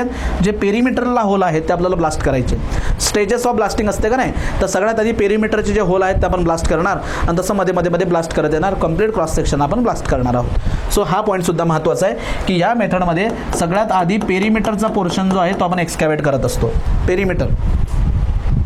पुढे, in this method whole section is attack at one time. Okay, whole section. आता काही विद्यार्थी असाही प्रश्न विचारू शकतील, सर तुम्ही आत्ताच म्हटले की आधी पेरिमीटरचा पार्ट ब्रेक करा, नंतर मध्ये आणि नंतरमध्ये, मग तुम्ही इथं टाईम घेताय आणि एक वेळेस असंही म्हणताय whole section is attack at one times. मित्रांनो, ब्लास्टिंग करत असताना त्यामध्ये थोडं थोडं अंतर सोडावं लागतं. ते किती असतं? मिनटाचं. जर का पहिल्यांदा तुम्ही पेरिमीटरला ब्लास्टिंग केली, जर सपोज 1 मिनटापर्यंतचा वेळ घ्या आणि लगेच ब्लास्ट करा बाकीचे होल, परत मिनटानंतर परत ब्लास्ट करा. 1-2 मिनटाचा अंतर आपण ठेवतो आणि सगळा क्रॉस सेक्शन आपण एकाच वेळेला ब्लास्ट करतो. इथं असं नाही होत की अर्धा पोर्शन आधी एक्सकॅव्हेट करून घ्यायचा, तिथलं मकिंग ऑपरेशन झालं आणि मग नंतर एक्सकॅव्हेट करायचा बाकीचा, असं नाही. आधी पूर्ण क्रॉस सेक्शन आपण ब्लास्ट करून घेतो आणि मगच आपण व्हेंटिलेशन, डस्ट कंट्रोल किंवा मकिंग ऑपरेशन करतो. हे लक्षात घ्या. So in this method whole section is attack at one time. Next, in this method this method is increase the progress of work, is increase the progress of work. या मेथडमुळे काम खूप fast होत असतं. का बरं फास्ट होत आहे? कारण पूर्णच्या पूर्ण क्रॉस सेक्शन आपण एकाच वेळेला ब्रेक करतोय. तसं ड्रिफ्ट मेथडमध्ये किंवा हेडिंग अँड बेंच मेथडमध्ये नाही होत. तिथं पर्टिक्युलर एक पार्ट आधी आपल्याला एक्सकॅव्हेट करावा लागतो, त्या पार्टचं मकिंग ऑपरेशन आपल्याला परफॉर्म करावं लागतं, त्या पार्टला आपल्याला टिम्बरिंग प्रोव्हाइड करायची असते आणि नंतर रिमेनिंग पार्ट आपण ब्लास्ट करत असतो. इथं मात्र असं नाही, इथं पूर्णच्या पूर्ण क्रॉस सेक्शन ब्लास्ट करतोय, मकिंग ऑपरेशन करणार, लगेच त्याला सपोर्ट प्रोव्हाइड करणार, पुढचा क्रॉस सेक्शन ब्लास्ट करणार, मकिंग करणार, परत सपोर्ट प्रोव्हाइड करणार. म्हणजे काम जे आहे खूप फास्ट होतं आहे आपल्या इथं, हे लक्षात घ्या. So in this method is increase the progress of work. Next, mucking track laid down once can use for a full operation. Mucking track लक्षात घ्या. What is the mucking track?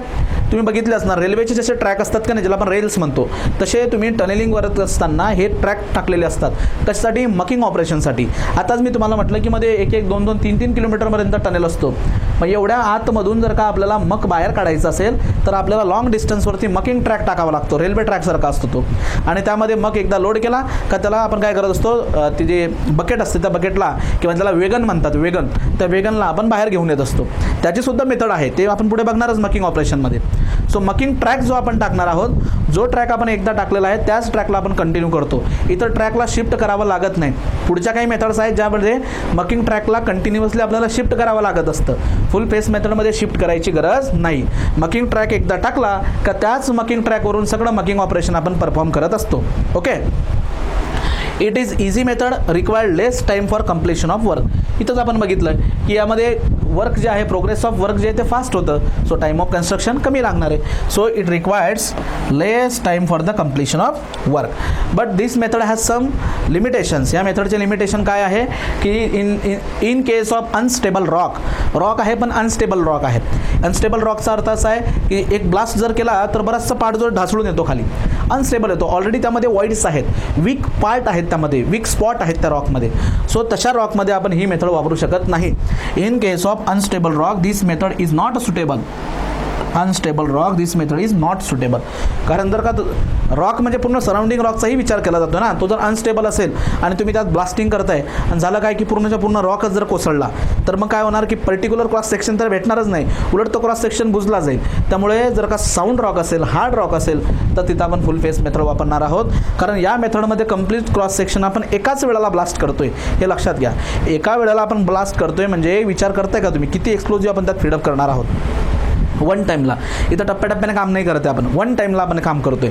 एकाच वेळेला आपण सगळे एक्सप्लोजिव्ह जे आहेत फोडणार आहोत 1 by 1. ओके, काही मिनिटाच्या अंतराने.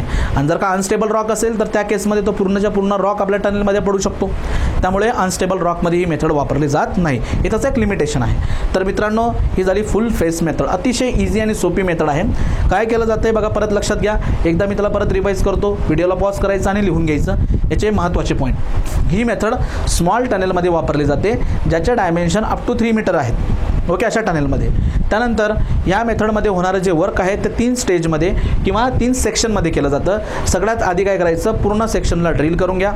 नंतर त्याच्यात जे एक्सप्लोजिव्ह आहे त्याच्यात फीडअप करा, चार्जिंग करा आणि त्याला काय करा, अनचार्ज करा, डिस्चार्ज करा. डिस्चार्ज म्हणजे काय, त्याला ब्लास्ट करून टाका. या 3 सेक्शनमध्ये आपण हे पूर्ण काम करत असतो. त्यासोबतच पहिल्यांदा ब्लास्टिंग करताना मात्र अलॉंग द पेरिमीटर करायचं आणि सायमल्टेनियसली पूर्ण सेक्शन जो याच्यामध्ये अटॅक करतो आपण, पूर्णच्या पूर्ण क्रॉस सेक्शन आपण ब्रेक करतो. सो त्यामुळे काय होतं की काम लवकर होतं. So increase the progress of work आणि टाईम जो आहे तो कमी लागत असतो. आणि लक्षात घ्या, यामध्ये जो मकिंग ट्रॅक आपण वापरणार आहोत, जो मकिंग ट्रॅक आपण या मेथडमध्ये वापरणार आहोत, once can be use for the full operation. जो मकिंग ट्रॅक तुम्ही टाकून दिला आहे तो फुल ऑपरेशनला आपण वापरू शकतो. बट डिसएडव्हान्टेज काय, लिमिटेशन, डिसएडव्हान्टेज नाही म्हणता येणार याला, लिमिटेशन. या मेथडचं लिमिटेशन काय की अनस्टेबल रॉक जर असेल तर तिथं मात्र आपण ही मेथड वापरू शकत नाही. सो अशा पद्धतीने फर्स्ट मेथड आहे. तुम्ही आता काय करा, प्रॉपर पॉज करा आणि हे सगळं लिहून घ्या.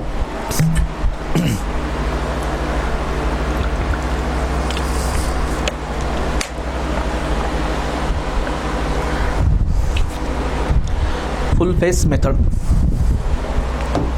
Okay,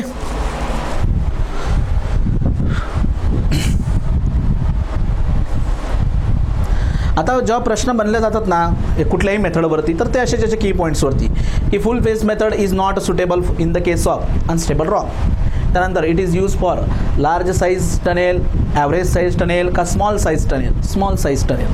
in this method the excavation is done mainly in which section, in how many section, 2 section, 3 section, 4 section, 5 section, 3 सेक्शनमध्ये. त्यानंतर in full face method excavation firstly done along perimeter, central part, top part, bottom part असे question. So हे जे छोटे छोटे की point दिसतात ना, थेरी पॉईंट्स, यावरतीच ऑब्जेक्टिव्ह क्वेश्चन बनत असतात. ओके, चला मग आता आपण नेक्स्ट मेथड घेऊया. फुल फेस मेथड नंतरची पुढची मेथड आहे ज्याचं नाव आहे ड्रिफ्ट मेथड किंवा त्याला म्हणतात मल्टिपल ड्रिफ्ट मेथड. आधी ड्रिफ्ट काय ते समजून घ्या. ऑलरेडी मी तुम्हाला ड्रिफ्ट एक्सप्लेन केलेला आहे की जर का राजांनो, आता मी तुम्हाला लेंथ व्ह्यू दाखवतो, लेंथ वाईज व्ह्यू. हां, आपण लॉन्जिट्युडिनल व्ह्यू म्हणूया. ही झाली टनेलची लेंथ. हा झाला एक पोर्टल, इकडचा पोर्टल, आणि हा झाला इकडचा पोर्टल. ही टनेलची लेंथ आहे, बरोबर. तर आपण काय करणार आहोत याच्यामध्ये, सगळ्यात आधी आपण एक छोटासा पार्ट जो आहे तो छोटासा पार्ट आपण एक्सकॅव्हेट करून घेणार. छोटासा पार्ट आपण एक्सकॅव्हेट करून घेणार. आता बघा, याचा वरचा पोर्शन अजून एक्सकॅव्हेट करायचा राहिलेला आहे. हा वरचा पोर्शन अजून एक्सकॅव्हेट करायचा राहिला आहे. हां, याचा खालचा पोर्शन अजून एक्सकॅव्हेट करायचा राहिलेला आहे. हे जे मी हॅश लाईन दाखवतोय तो अजून एक्सकॅव्हेट करायचा बाकी. हाच पोर्शन आपला एक्सकॅव्हेट करून झाला आहे. सेंटरला मी तो पोर्शन आधी एक्सकॅव्हेट केला आहे. याला म्हणतात सेंट्रल ड्रिफ्ट. याला काय म्हणतात, सेंट्रल ड्रिफ्ट. हा झाला सेंटरला मी इथं ड्रिफ्ट एक्सकॅव्हेट केला आहे आधी. याला म्हणूया सेंट्रल ड्रिफ्ट.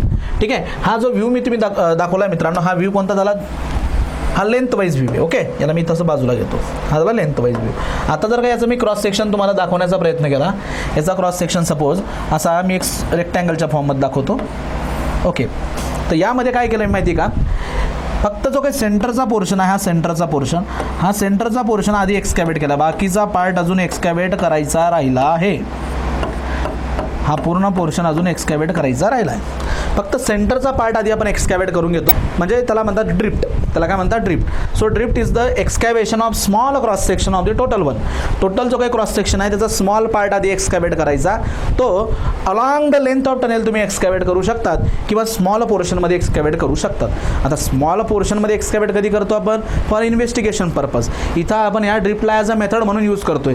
तर यामध्ये काय करावं लागतं, जर का तुम्ही सेंटरचा पोर्शन आधी, हा सेंटरचा पोर्शन, मग काहींना प्रश्न पडू शकतो की सर तो किती बरा पोर्शन असतो. मित्रांनो, हे सेंटरला जे आहे ना, 2.5 बाय 3, 2 बाय 3 अशा साईज असतात त्याच्या. 2 बाय 3 मीटर किंवा 2.5 बाय 3 मीटर. लक्षात येते तुम्हाला, या साईजचा सेंट्रल पोर्शन आपण काय करतो, आधी एक्सकॅव्हेट करतो. 2 बाय 3.5. ड्रिफ्ट मेथडचा जनरली यूज कधी होतो, लार्ज क्रॉस सेक्शन जर का असेल तर त्यामध्ये यूज होतो. लार्ज मोठे क्रॉस सेक्शनचे टनेल असतील तर त्यामध्ये ही मेथड वापरतात. आणि यात काय करतात की सपोज सेंट्रल, याचे पण टाईप आहेत की साईड ड्रिफ्ट, सेंट्रलचा ड्रिफ्ट, टॉपचा ड्रिफ्ट, बॉटमचा ड्रिफ्ट, अशा 4 प्रकारचे ड्रिफ्ट आपण वापरू शकतो. सगळ्यात बेस्ट आहे व्हेंटिलेशनचा जर का विचार केला तर सगळ्यात बेस्ट मेथड कोणती, सेंट्रल ड्रिफ्ट. तर सेंट्रलला आधी काय करायचं, ड्रिफ्ट कन्स्ट्रक्ट करायचा, म्हणजे स्मॉल एक्सकॅव्हेशन करायचं, ज्याची जनरली साईज असते 2.5 मीटर बाय 3 मीटर. 3 मीटर लक्षात येते का तुम्हाला, फ्लोर टू फ्लोर हाईट किती असते आपली, 3 मीटर. म्हणजे एका रूम एवढी हाईट असेल त्याची, एका रूम एवढी जवळजवळ त्याची विड्थ असेल. समजते तुम्हाला. तर एवढा आधी ड्रिफ्ट आपण along the length of tunnel जो पहिल्यांदा आपण एक्सकॅव्हेट करून घेतो. सेंट्रल ड्रिफ्ट जर वापरायचं असेल तर along the length of the tunnel सेंटरला आधी तो ड्रिफ्ट आपण एक्सकॅव्हेट करून घेतो. मग त्यानंतर काय करतो आपण बघा, हा जो ड्रिफ्ट आपण अलॉंग द लेंथ एक्सकॅव्हेट झाला का, आता याचा वापर करून मग आता परत या साईडला, हा जो साईडचा पोर्शन आहे, टॉपचा पोर्शन आहे, बॉटमचा पोर्शन आहे, मग त्याला आपण काय करणार, ड्रिल करणार, तिथे एक्सप्लोजिव्ह फीडअप करणार, मग तिथं ब्लास्टिंग करणार. आणि तुम्ही आता मागे शिकलेला आहात ड्रिलिंग ब्लास्टिंगमध्ये की जर का नंबर ऑफ फेसेस जर का अवेलेबल झाले जास्तीचे तर yield of the rock yield ज्याला म्हणतो आपण, किंवा yield of the blasting increase होते. जर 2 फेस अवेलेबल असतील तर 2.25ने इल्ड वाढते. 3 फेस जर असतील तर 3.5ने इल्ड वाढते. तर या मेथडमध्ये एक्झॅक्टली काय होतं की तुम्ही आधी सेंट्रलचा ड्रिफ्ट पूर्ण एक्सकॅव्हेट केल्यानंतर तुम्हाला नंबर ऑफ फेसेस जे आहेत ना, एक्स्ट्रा फेसेस तुम्हाला अवेलेबल होऊन जातात फॉर ब्लास्टिंग. येते लक्षात. आणि 4 मेथड आहेत. सेंटरला ड्रिफ्ट घेऊ शकतात, साईडला ड्रिफ्ट, टॉपला ड्रिफ्ट, बॉटमला drift. Out of this 4 central drift जी ती सगळ्यात बेस्ट आहे फॉर व्हेंटिलेशन. पण ही जी मेथड आहे ना, ही मेथड टाईम कन्झ्युमिंग मेथड आहे. का बरं टाईम कन्झ्युमिंग?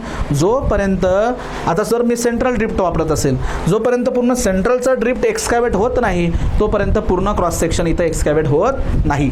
लक्षात घ्या, आधी ड्रिफ्ट एक्सकॅव्हेट करावा लागतो आणि मगच आपण त्या ड्रिफ्टला काय करतो, चहूबाजूंनी सगळ्या बाजूंनी आपण त्याला एनलार्ज करत करत करत करत जो शेप आपण ठरवला त्या शेपपर्यंत आपण त्याला घेऊन जात असतो.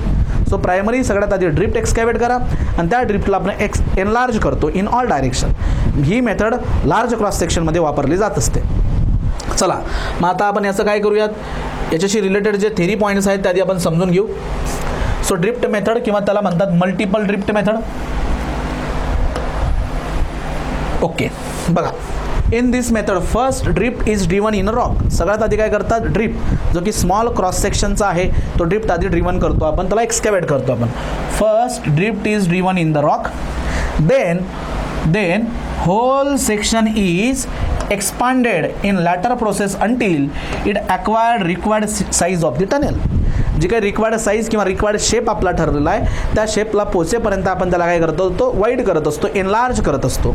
सगळ्यात आधी छोटासा ड्रिफ्ट कन्स्ट्रक्ट करा, एक्सकॅव्हेट करा आणि त्यालाच काय करा, मग चहू बाजूने सगळ्या बाजूने त्याला एनलार्ज करा, एक्सपांड करा up to the required shape किंवा up to the required size of the tunnel. एक बेसिक फिलॉसॉफी किंवा बेसिक याच्यामागचं प्रिन्सिपल आहे.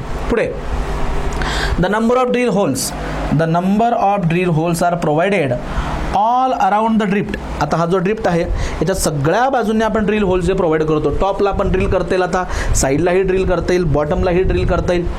So the number of drill holes are provided all around the drift and these holes are filled with the explosive and blasted so that the size of drift expands to become equal to the required cross section of the tunnel. आधी तेच point आहे, फक्त त्याला होलच्या टर्म्समध्ये explain केला आहे की आधी आपण छोटासा ड्रिफ्ट एक्सकॅव्हेट करतो आणि त्याला एक्सपांड करतो. आणि त्याला एक्सपांड कसा करतो, त्या ड्रिफ्टच्या सगळ्या साईडला आपण काय करणार, ड्रिल होल बनवणार.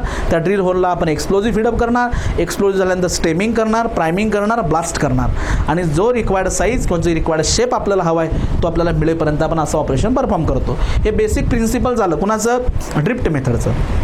खूपदा हे स्टेटमेंट ॲज इट इज दिलं जाईल आणि म्हटलं जाईल की हे प्रिन्सिपल कोणत्या मेथडमध्ये वापरलं जातं. खाली 4 मेथडची नावं दिली जातील, heading and bench, full face method, drift method, pilot tunnel method. तर सुरुवातीला छोटा क्रॉस सेक्शन ज्याला आपण ड्रिफ्ट म्हणतो तो एक्सकॅव्हेट करायचा, नंतर त्याला पुढच्या प्रोसेसमध्ये एक्सपांड करायचा till the required shape is achieve. हे जे प्रिन्सिपल आहे हे कोणत्या मेथडचं प्रिन्सिपल आहे, ड्रिफ्ट मेथडचं प्रिन्सिपल आहे आणि ही मेथड लार्ज क्रॉस सेक्शनमध्ये वापरली जात असते, हे लक्षात घ्या. सो अशी ही मेथड आहे. याला आणखी थोडेसे काही महत्त्वाचे पॉईंट्स या मेथडचे डिस्कस करू नेक्स्ट स्लाइडवरती. पुढे टाईप ऑफ ड्रिफ्ट. तर किती प्रकारचे ड्रिफ्ट आपण वापरू शकतो, सेंटरला ड्रिफ्ट करू शकतात तुम्ही, नंतर साईडला ड्रिफ्ट करू शकतात, त्यानंतर टॉपला ड्रिफ्ट करू शकतात, बॉटमला ड्रिफ्ट करू शकतात. यांच्या मी तुम्हाला काही इमेजेस दाखवतो. ऑलरेडी आपण बघा ह्या इमेजेस इथं घेतलेल्या आहेत. आधी इमेज बघा, नंतर परत तिथं येऊ आपण. हे बघा सेंट्रलला ड्रिफ्ट. आता हा जरा असा हा क्रॉस सेक्शन आहे. तर सगळ्यात आधी काय करतो आपण, सेंटरला असा ड्रिफ्ट आपण एक्सकॅव्हेट करतो along the length of tunnel, along the length of the tunnel. टनेलची जी काही लेंथ आहे त्या लेंथला आपण काय करतो, असा ड्रिफ्ट जो एक्सकॅव्हेट करतो along the length of tunnel. Okay, आणि हा ड्रिफ्ट एक्सकॅव्हेट झाल्यानंतर मग आपण याच्या सगळ्या बाजूने असे ड्रिल होल प्रिपेअर करणार. असे ड्रिल होल आपण सगळ्या बाजूने प्रिपेअर करणार आणि ते ड्रिल होल सगळे आपण एक्सप्लोजिव्हने फीड करणार आणि वन्स त्याला ब्लास्ट केल्यानंतर जोपर्यंत आपला हा ठरलेला क्रॉस सेक्शन मिळत नाही तोपर्यंत आपण त्याला इनलार्ज करत जातो. सेंट्रल ड्रिफ्ट हा सगळ्यात बेस्ट आहे फॉर व्हेंटिलेशन.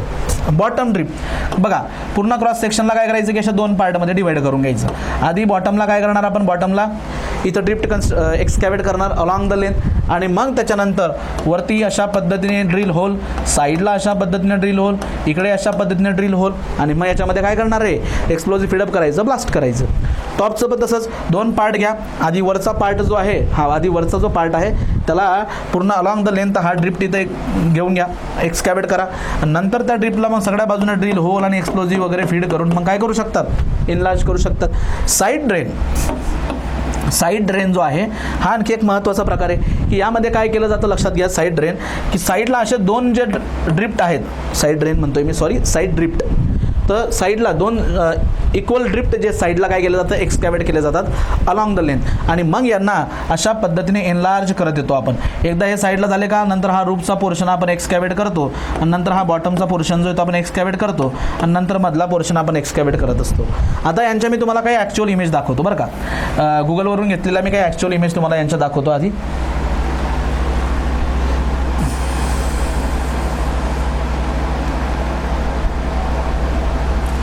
हे बघा रे, हा तर फेस आहे, टनेल क्रॉस सेक्शन आहे, त्यावरती हे सगळे जे मला येलो कलरमध्ये किंवा पिंक कलरमध्ये जे दिसत आहे हे सगळे काय झालेले आहेत, हे ड्रिल होल प्रिपेअर केलेले आहेत. हा फेस ऑफ द टनेल आहे, हा पूर्ण फेस आहे, त्यावरती ड्रिल होल प्रिपेअर केले आहेत. ओके, हा रे बघा सेंटर या केसमध्ये हा कोणता ड्रिल आहे, साईड ड्रिफ्ट आहे, साईड ड्रिफ्ट.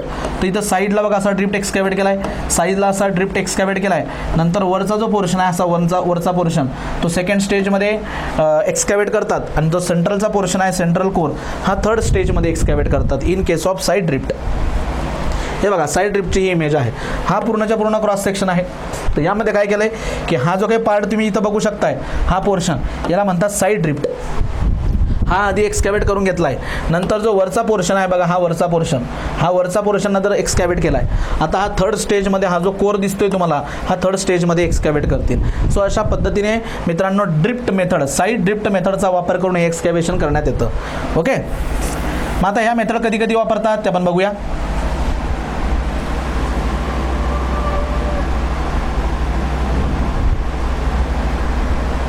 बघा, सो सेंट्रल या चारपैकी तुम्ही रिक्वायरमेंटप्रमाणे कोणताही यूज करू शकतात. तर सगळ्यात बेस्ट कोणता आहे, central drift. It is use for the good ventilation. यावर प्रिव्हियसली सुद्धा ऑब्जेक्टिव्ह क्वेश्चन बनलेला आहे की for good ventilation which of the following drift method is suitable. So good ventilation, एक प्रॉपर चांगलं व्हेंटिलेशन जर तुम्हाला हवं असेल तर सेंट्रल ड्रिफ्ट मेथड जी आहे, कधी बरं ड्युरिंग द एक्सकॅव्हेशन वर्क बरं का. कारण सेंटरला जर का तुम्ही ड्रिफ्ट या पोर्टलपासून त्या पोर्टलपर्यंत ड्रिफ्ट जर एक्सकॅव्हेट करून घेतला तर मध्ये असणाऱ्या वर्करला फ्रेश एअर जी ती मिळू शकते. जर का टनेलची जी लेंथ आहे, टनेल लेंथ जर का विंड डायरेक्शनला पॅरलल असेल तर सगळ्यात out of this four best one is what, central drift for the ventilation. Side drift जो मी तुम्हाला आता दाखवला, 2 drifts are constructed along the side. 2 drift जे ते साईडला आपण काय करत असतो, कन्स्ट्रक्ट करतो. These 2 drifts expand in the form of arch. तरच काय करतो आपण, आर्चच्या फॉर्ममध्ये एक्सपांड करतो. And permanent timbering is erected in the support of roof. बघा यात काय करायचं, 2 drifts expand in the form of आर्चच्या फॉर्ममध्ये एक्सपांड करतो, आणि परमनंट टिम्बरिंग जे आहे ते आपण इरेक्ट करतो फॉर द सपोर्ट ऑफ रूफला सपोर्ट देण्यासाठी. नंतर टॉप ड्रिफ्ट पण वापरू शकतात किंवा बॉटम ड्रिफ्ट, असे त्याचे 4 प्रकार पडतात. हे 4ही प्रकार त्याचे लक्षात घ्या. हे ड्रिफ्ट मेथडबद्दल झालं, हे त्याचे 4 प्रकार, हे तुम्हाला त्याची इमेज मी दाखवली. आता त्याचे काही ॲडव्हान्टेजेस आणि डिसॲडव्हान्टेज डिस्कस करून घेऊया. बघा ॲडव्हान्टेज काय की this method provides the good ventilation for worker, आणि त्यात आणखी सगळ्यात बेस्ट कोणता, सेंट्रल ड्रिफ्ट. नंतर quantity of explosive required is reduced. का बरं, कोण सांगेल मला बघा, quantity of explosive required is reduce. का बरं एक्सप्लोजिव्हची क्वांटिटी रिड्यूस होते, बिकॉज या केसमध्ये number of faces for attack increase होतात. ड्रिफ्ट जर का एकदा एक्सकॅव्हेट झाला तर नंबर ऑफ फेसेस वाढतात, आणि नंबर ऑफ फेसेस जर का वाढलं तर इल्ड आपला इन्क्रीज होतो. म्हणजे कमी एक्सप्लोजिव्हला सुद्धा आपण जास्त इल्ड अचीव करू शकतो. इल्ड म्हणजे काय की रॉक रिलीज. सो या केसमध्ये एक्सप्लोजिव्हचं प्रमाण जे ते आपल्याला कमी म्हणजे आपण रिड्यूस करू शकतो. ओके, हा पॉईंट महत्त्वाचा आहे. This method is economical method. Why it is economical method, explosive कमी लागतोय, सो कॉस्ट त्याची कमी होते. Support platform is not required. या केसमध्ये सपोर्ट प्लॅटफॉर्मची पण गरज नाही, जे की पुढे लागेल. हिटिंग आणि बेंचमध्ये हा सपोर्ट प्लॅटफॉर्म लागतो. मागे जी मेथड बघितल्यावर फुल पेस मेथड, तिथेही गरज नाही, आणि या ठिकाणीही गरज नाही support platform. In case of tunnel through broken or fracture rock, side drift provide installation of timbers to support the roof. लक्षात घ्या, जर का मी प्रिव्हियस मेथडचं एक डिसॲडव्हान्टेज तुम्हाला सांगितलं. कोणतं डिसॲडव्हान्टेज, की जर का अनस्टेबल रॉक असेल. अनस्टेबल रॉक म्हणजे कोणता, ब्रोकन ऑर फ्रॅक्चर रॉक. तर तशा टाईपच्या रॉकमध्ये पण ही मेथड वापरू शकतात. आणि वापरताना कोणता ड्रिफ्ट वापरायचा, साईड ड्रिफ्ट. का बरं असं, साईड ड्रिफ्टमध्ये होतं काय की साईड ड्रिफ्टला आपण काय करतो, आर्चच्या फॉर्ममध्ये एक्सपांड करतो वरती, आणि तो एक्सपांड झाल्यानंतर लगेच आपण त्याला टिम्बरिंग प्रोव्हाइड करत असतो साईडला आणि टॉपला. त्यामुळे काय होतं की जर तो लूज जरी असेल तर त्याला आपण पाहिजे त्या पोझिशनला ॲज इट इज ठेवू शकतो with the help of temporary support system known as the timbering. Okay, so या केसमध्ये लक्षात घ्या, in case of the tunnel through broken or fracture rock, side drift provides installation of timbers to support the roof. Side drift is the best one in case of the fracture rock. The extent and nature of difficulties likely to meet before driving the full tunnel can be determined. छोटासा portion आपण आधी determine करतोय, म्हणजे एक्सकॅवेट करतोय, तर त्यामुळे काय होऊ शकतं की फ्युचरमध्ये जे काही डेंजर असणार आहे तिथं किंवा जे काही पॉसिबिलिटीज असतील, कशाच्या डिफिकल्टीज असतील, तर त्या आपल्याला आधीच कळून जातात. कारण छोटा पार्ट आपण एक्सकॅवेट करतोय का नाही, तर आतलं टेम्परेचर, आज जर का ग्राउंड वॉटर बिअरिंग स्ट्राटा असेल किंवा फाऊल गॅसेस असतील, तर ते आपण आधीच डिटेक्ट करू शकतो ह्या मेथडचा वापर करून, ड्रिफ्ट मेथड. म्हणून ड्रिफ्टचा वापर इन्व्हेस्टिगेशनमध्ये पण केला जातो ड्युरिंग द कन्स्ट्रक्शन, ड्रिफ्टचा वापर. पुढे आणि महत्त्वाचा पॉईंट काय की it is use for large size tunnel. This method is use for large size tunnel. तर हे काही की पॉईंट्स आहेत. व्हेंटिलेशनचा पॉईंट महत्त्वाचा आहे, इट इज व्हेंटिलेशनसाठी. नंतर इकॉनॉमिकल मेथड आहे, हे पण महत्त्वाचं आहे. आणि it is use for the large size tunnel. So हे काही महत्त्वाचे पॉईंट्स आहेत एक्झामच्या दृष्टिकोनाने, व्यवस्थित लिहून घ्या. ॲडव्हान्टेजेस आणि यानंतर आता आपण बघूया ह्या मेथडच्या काही डिसॲडव्हान्टेज.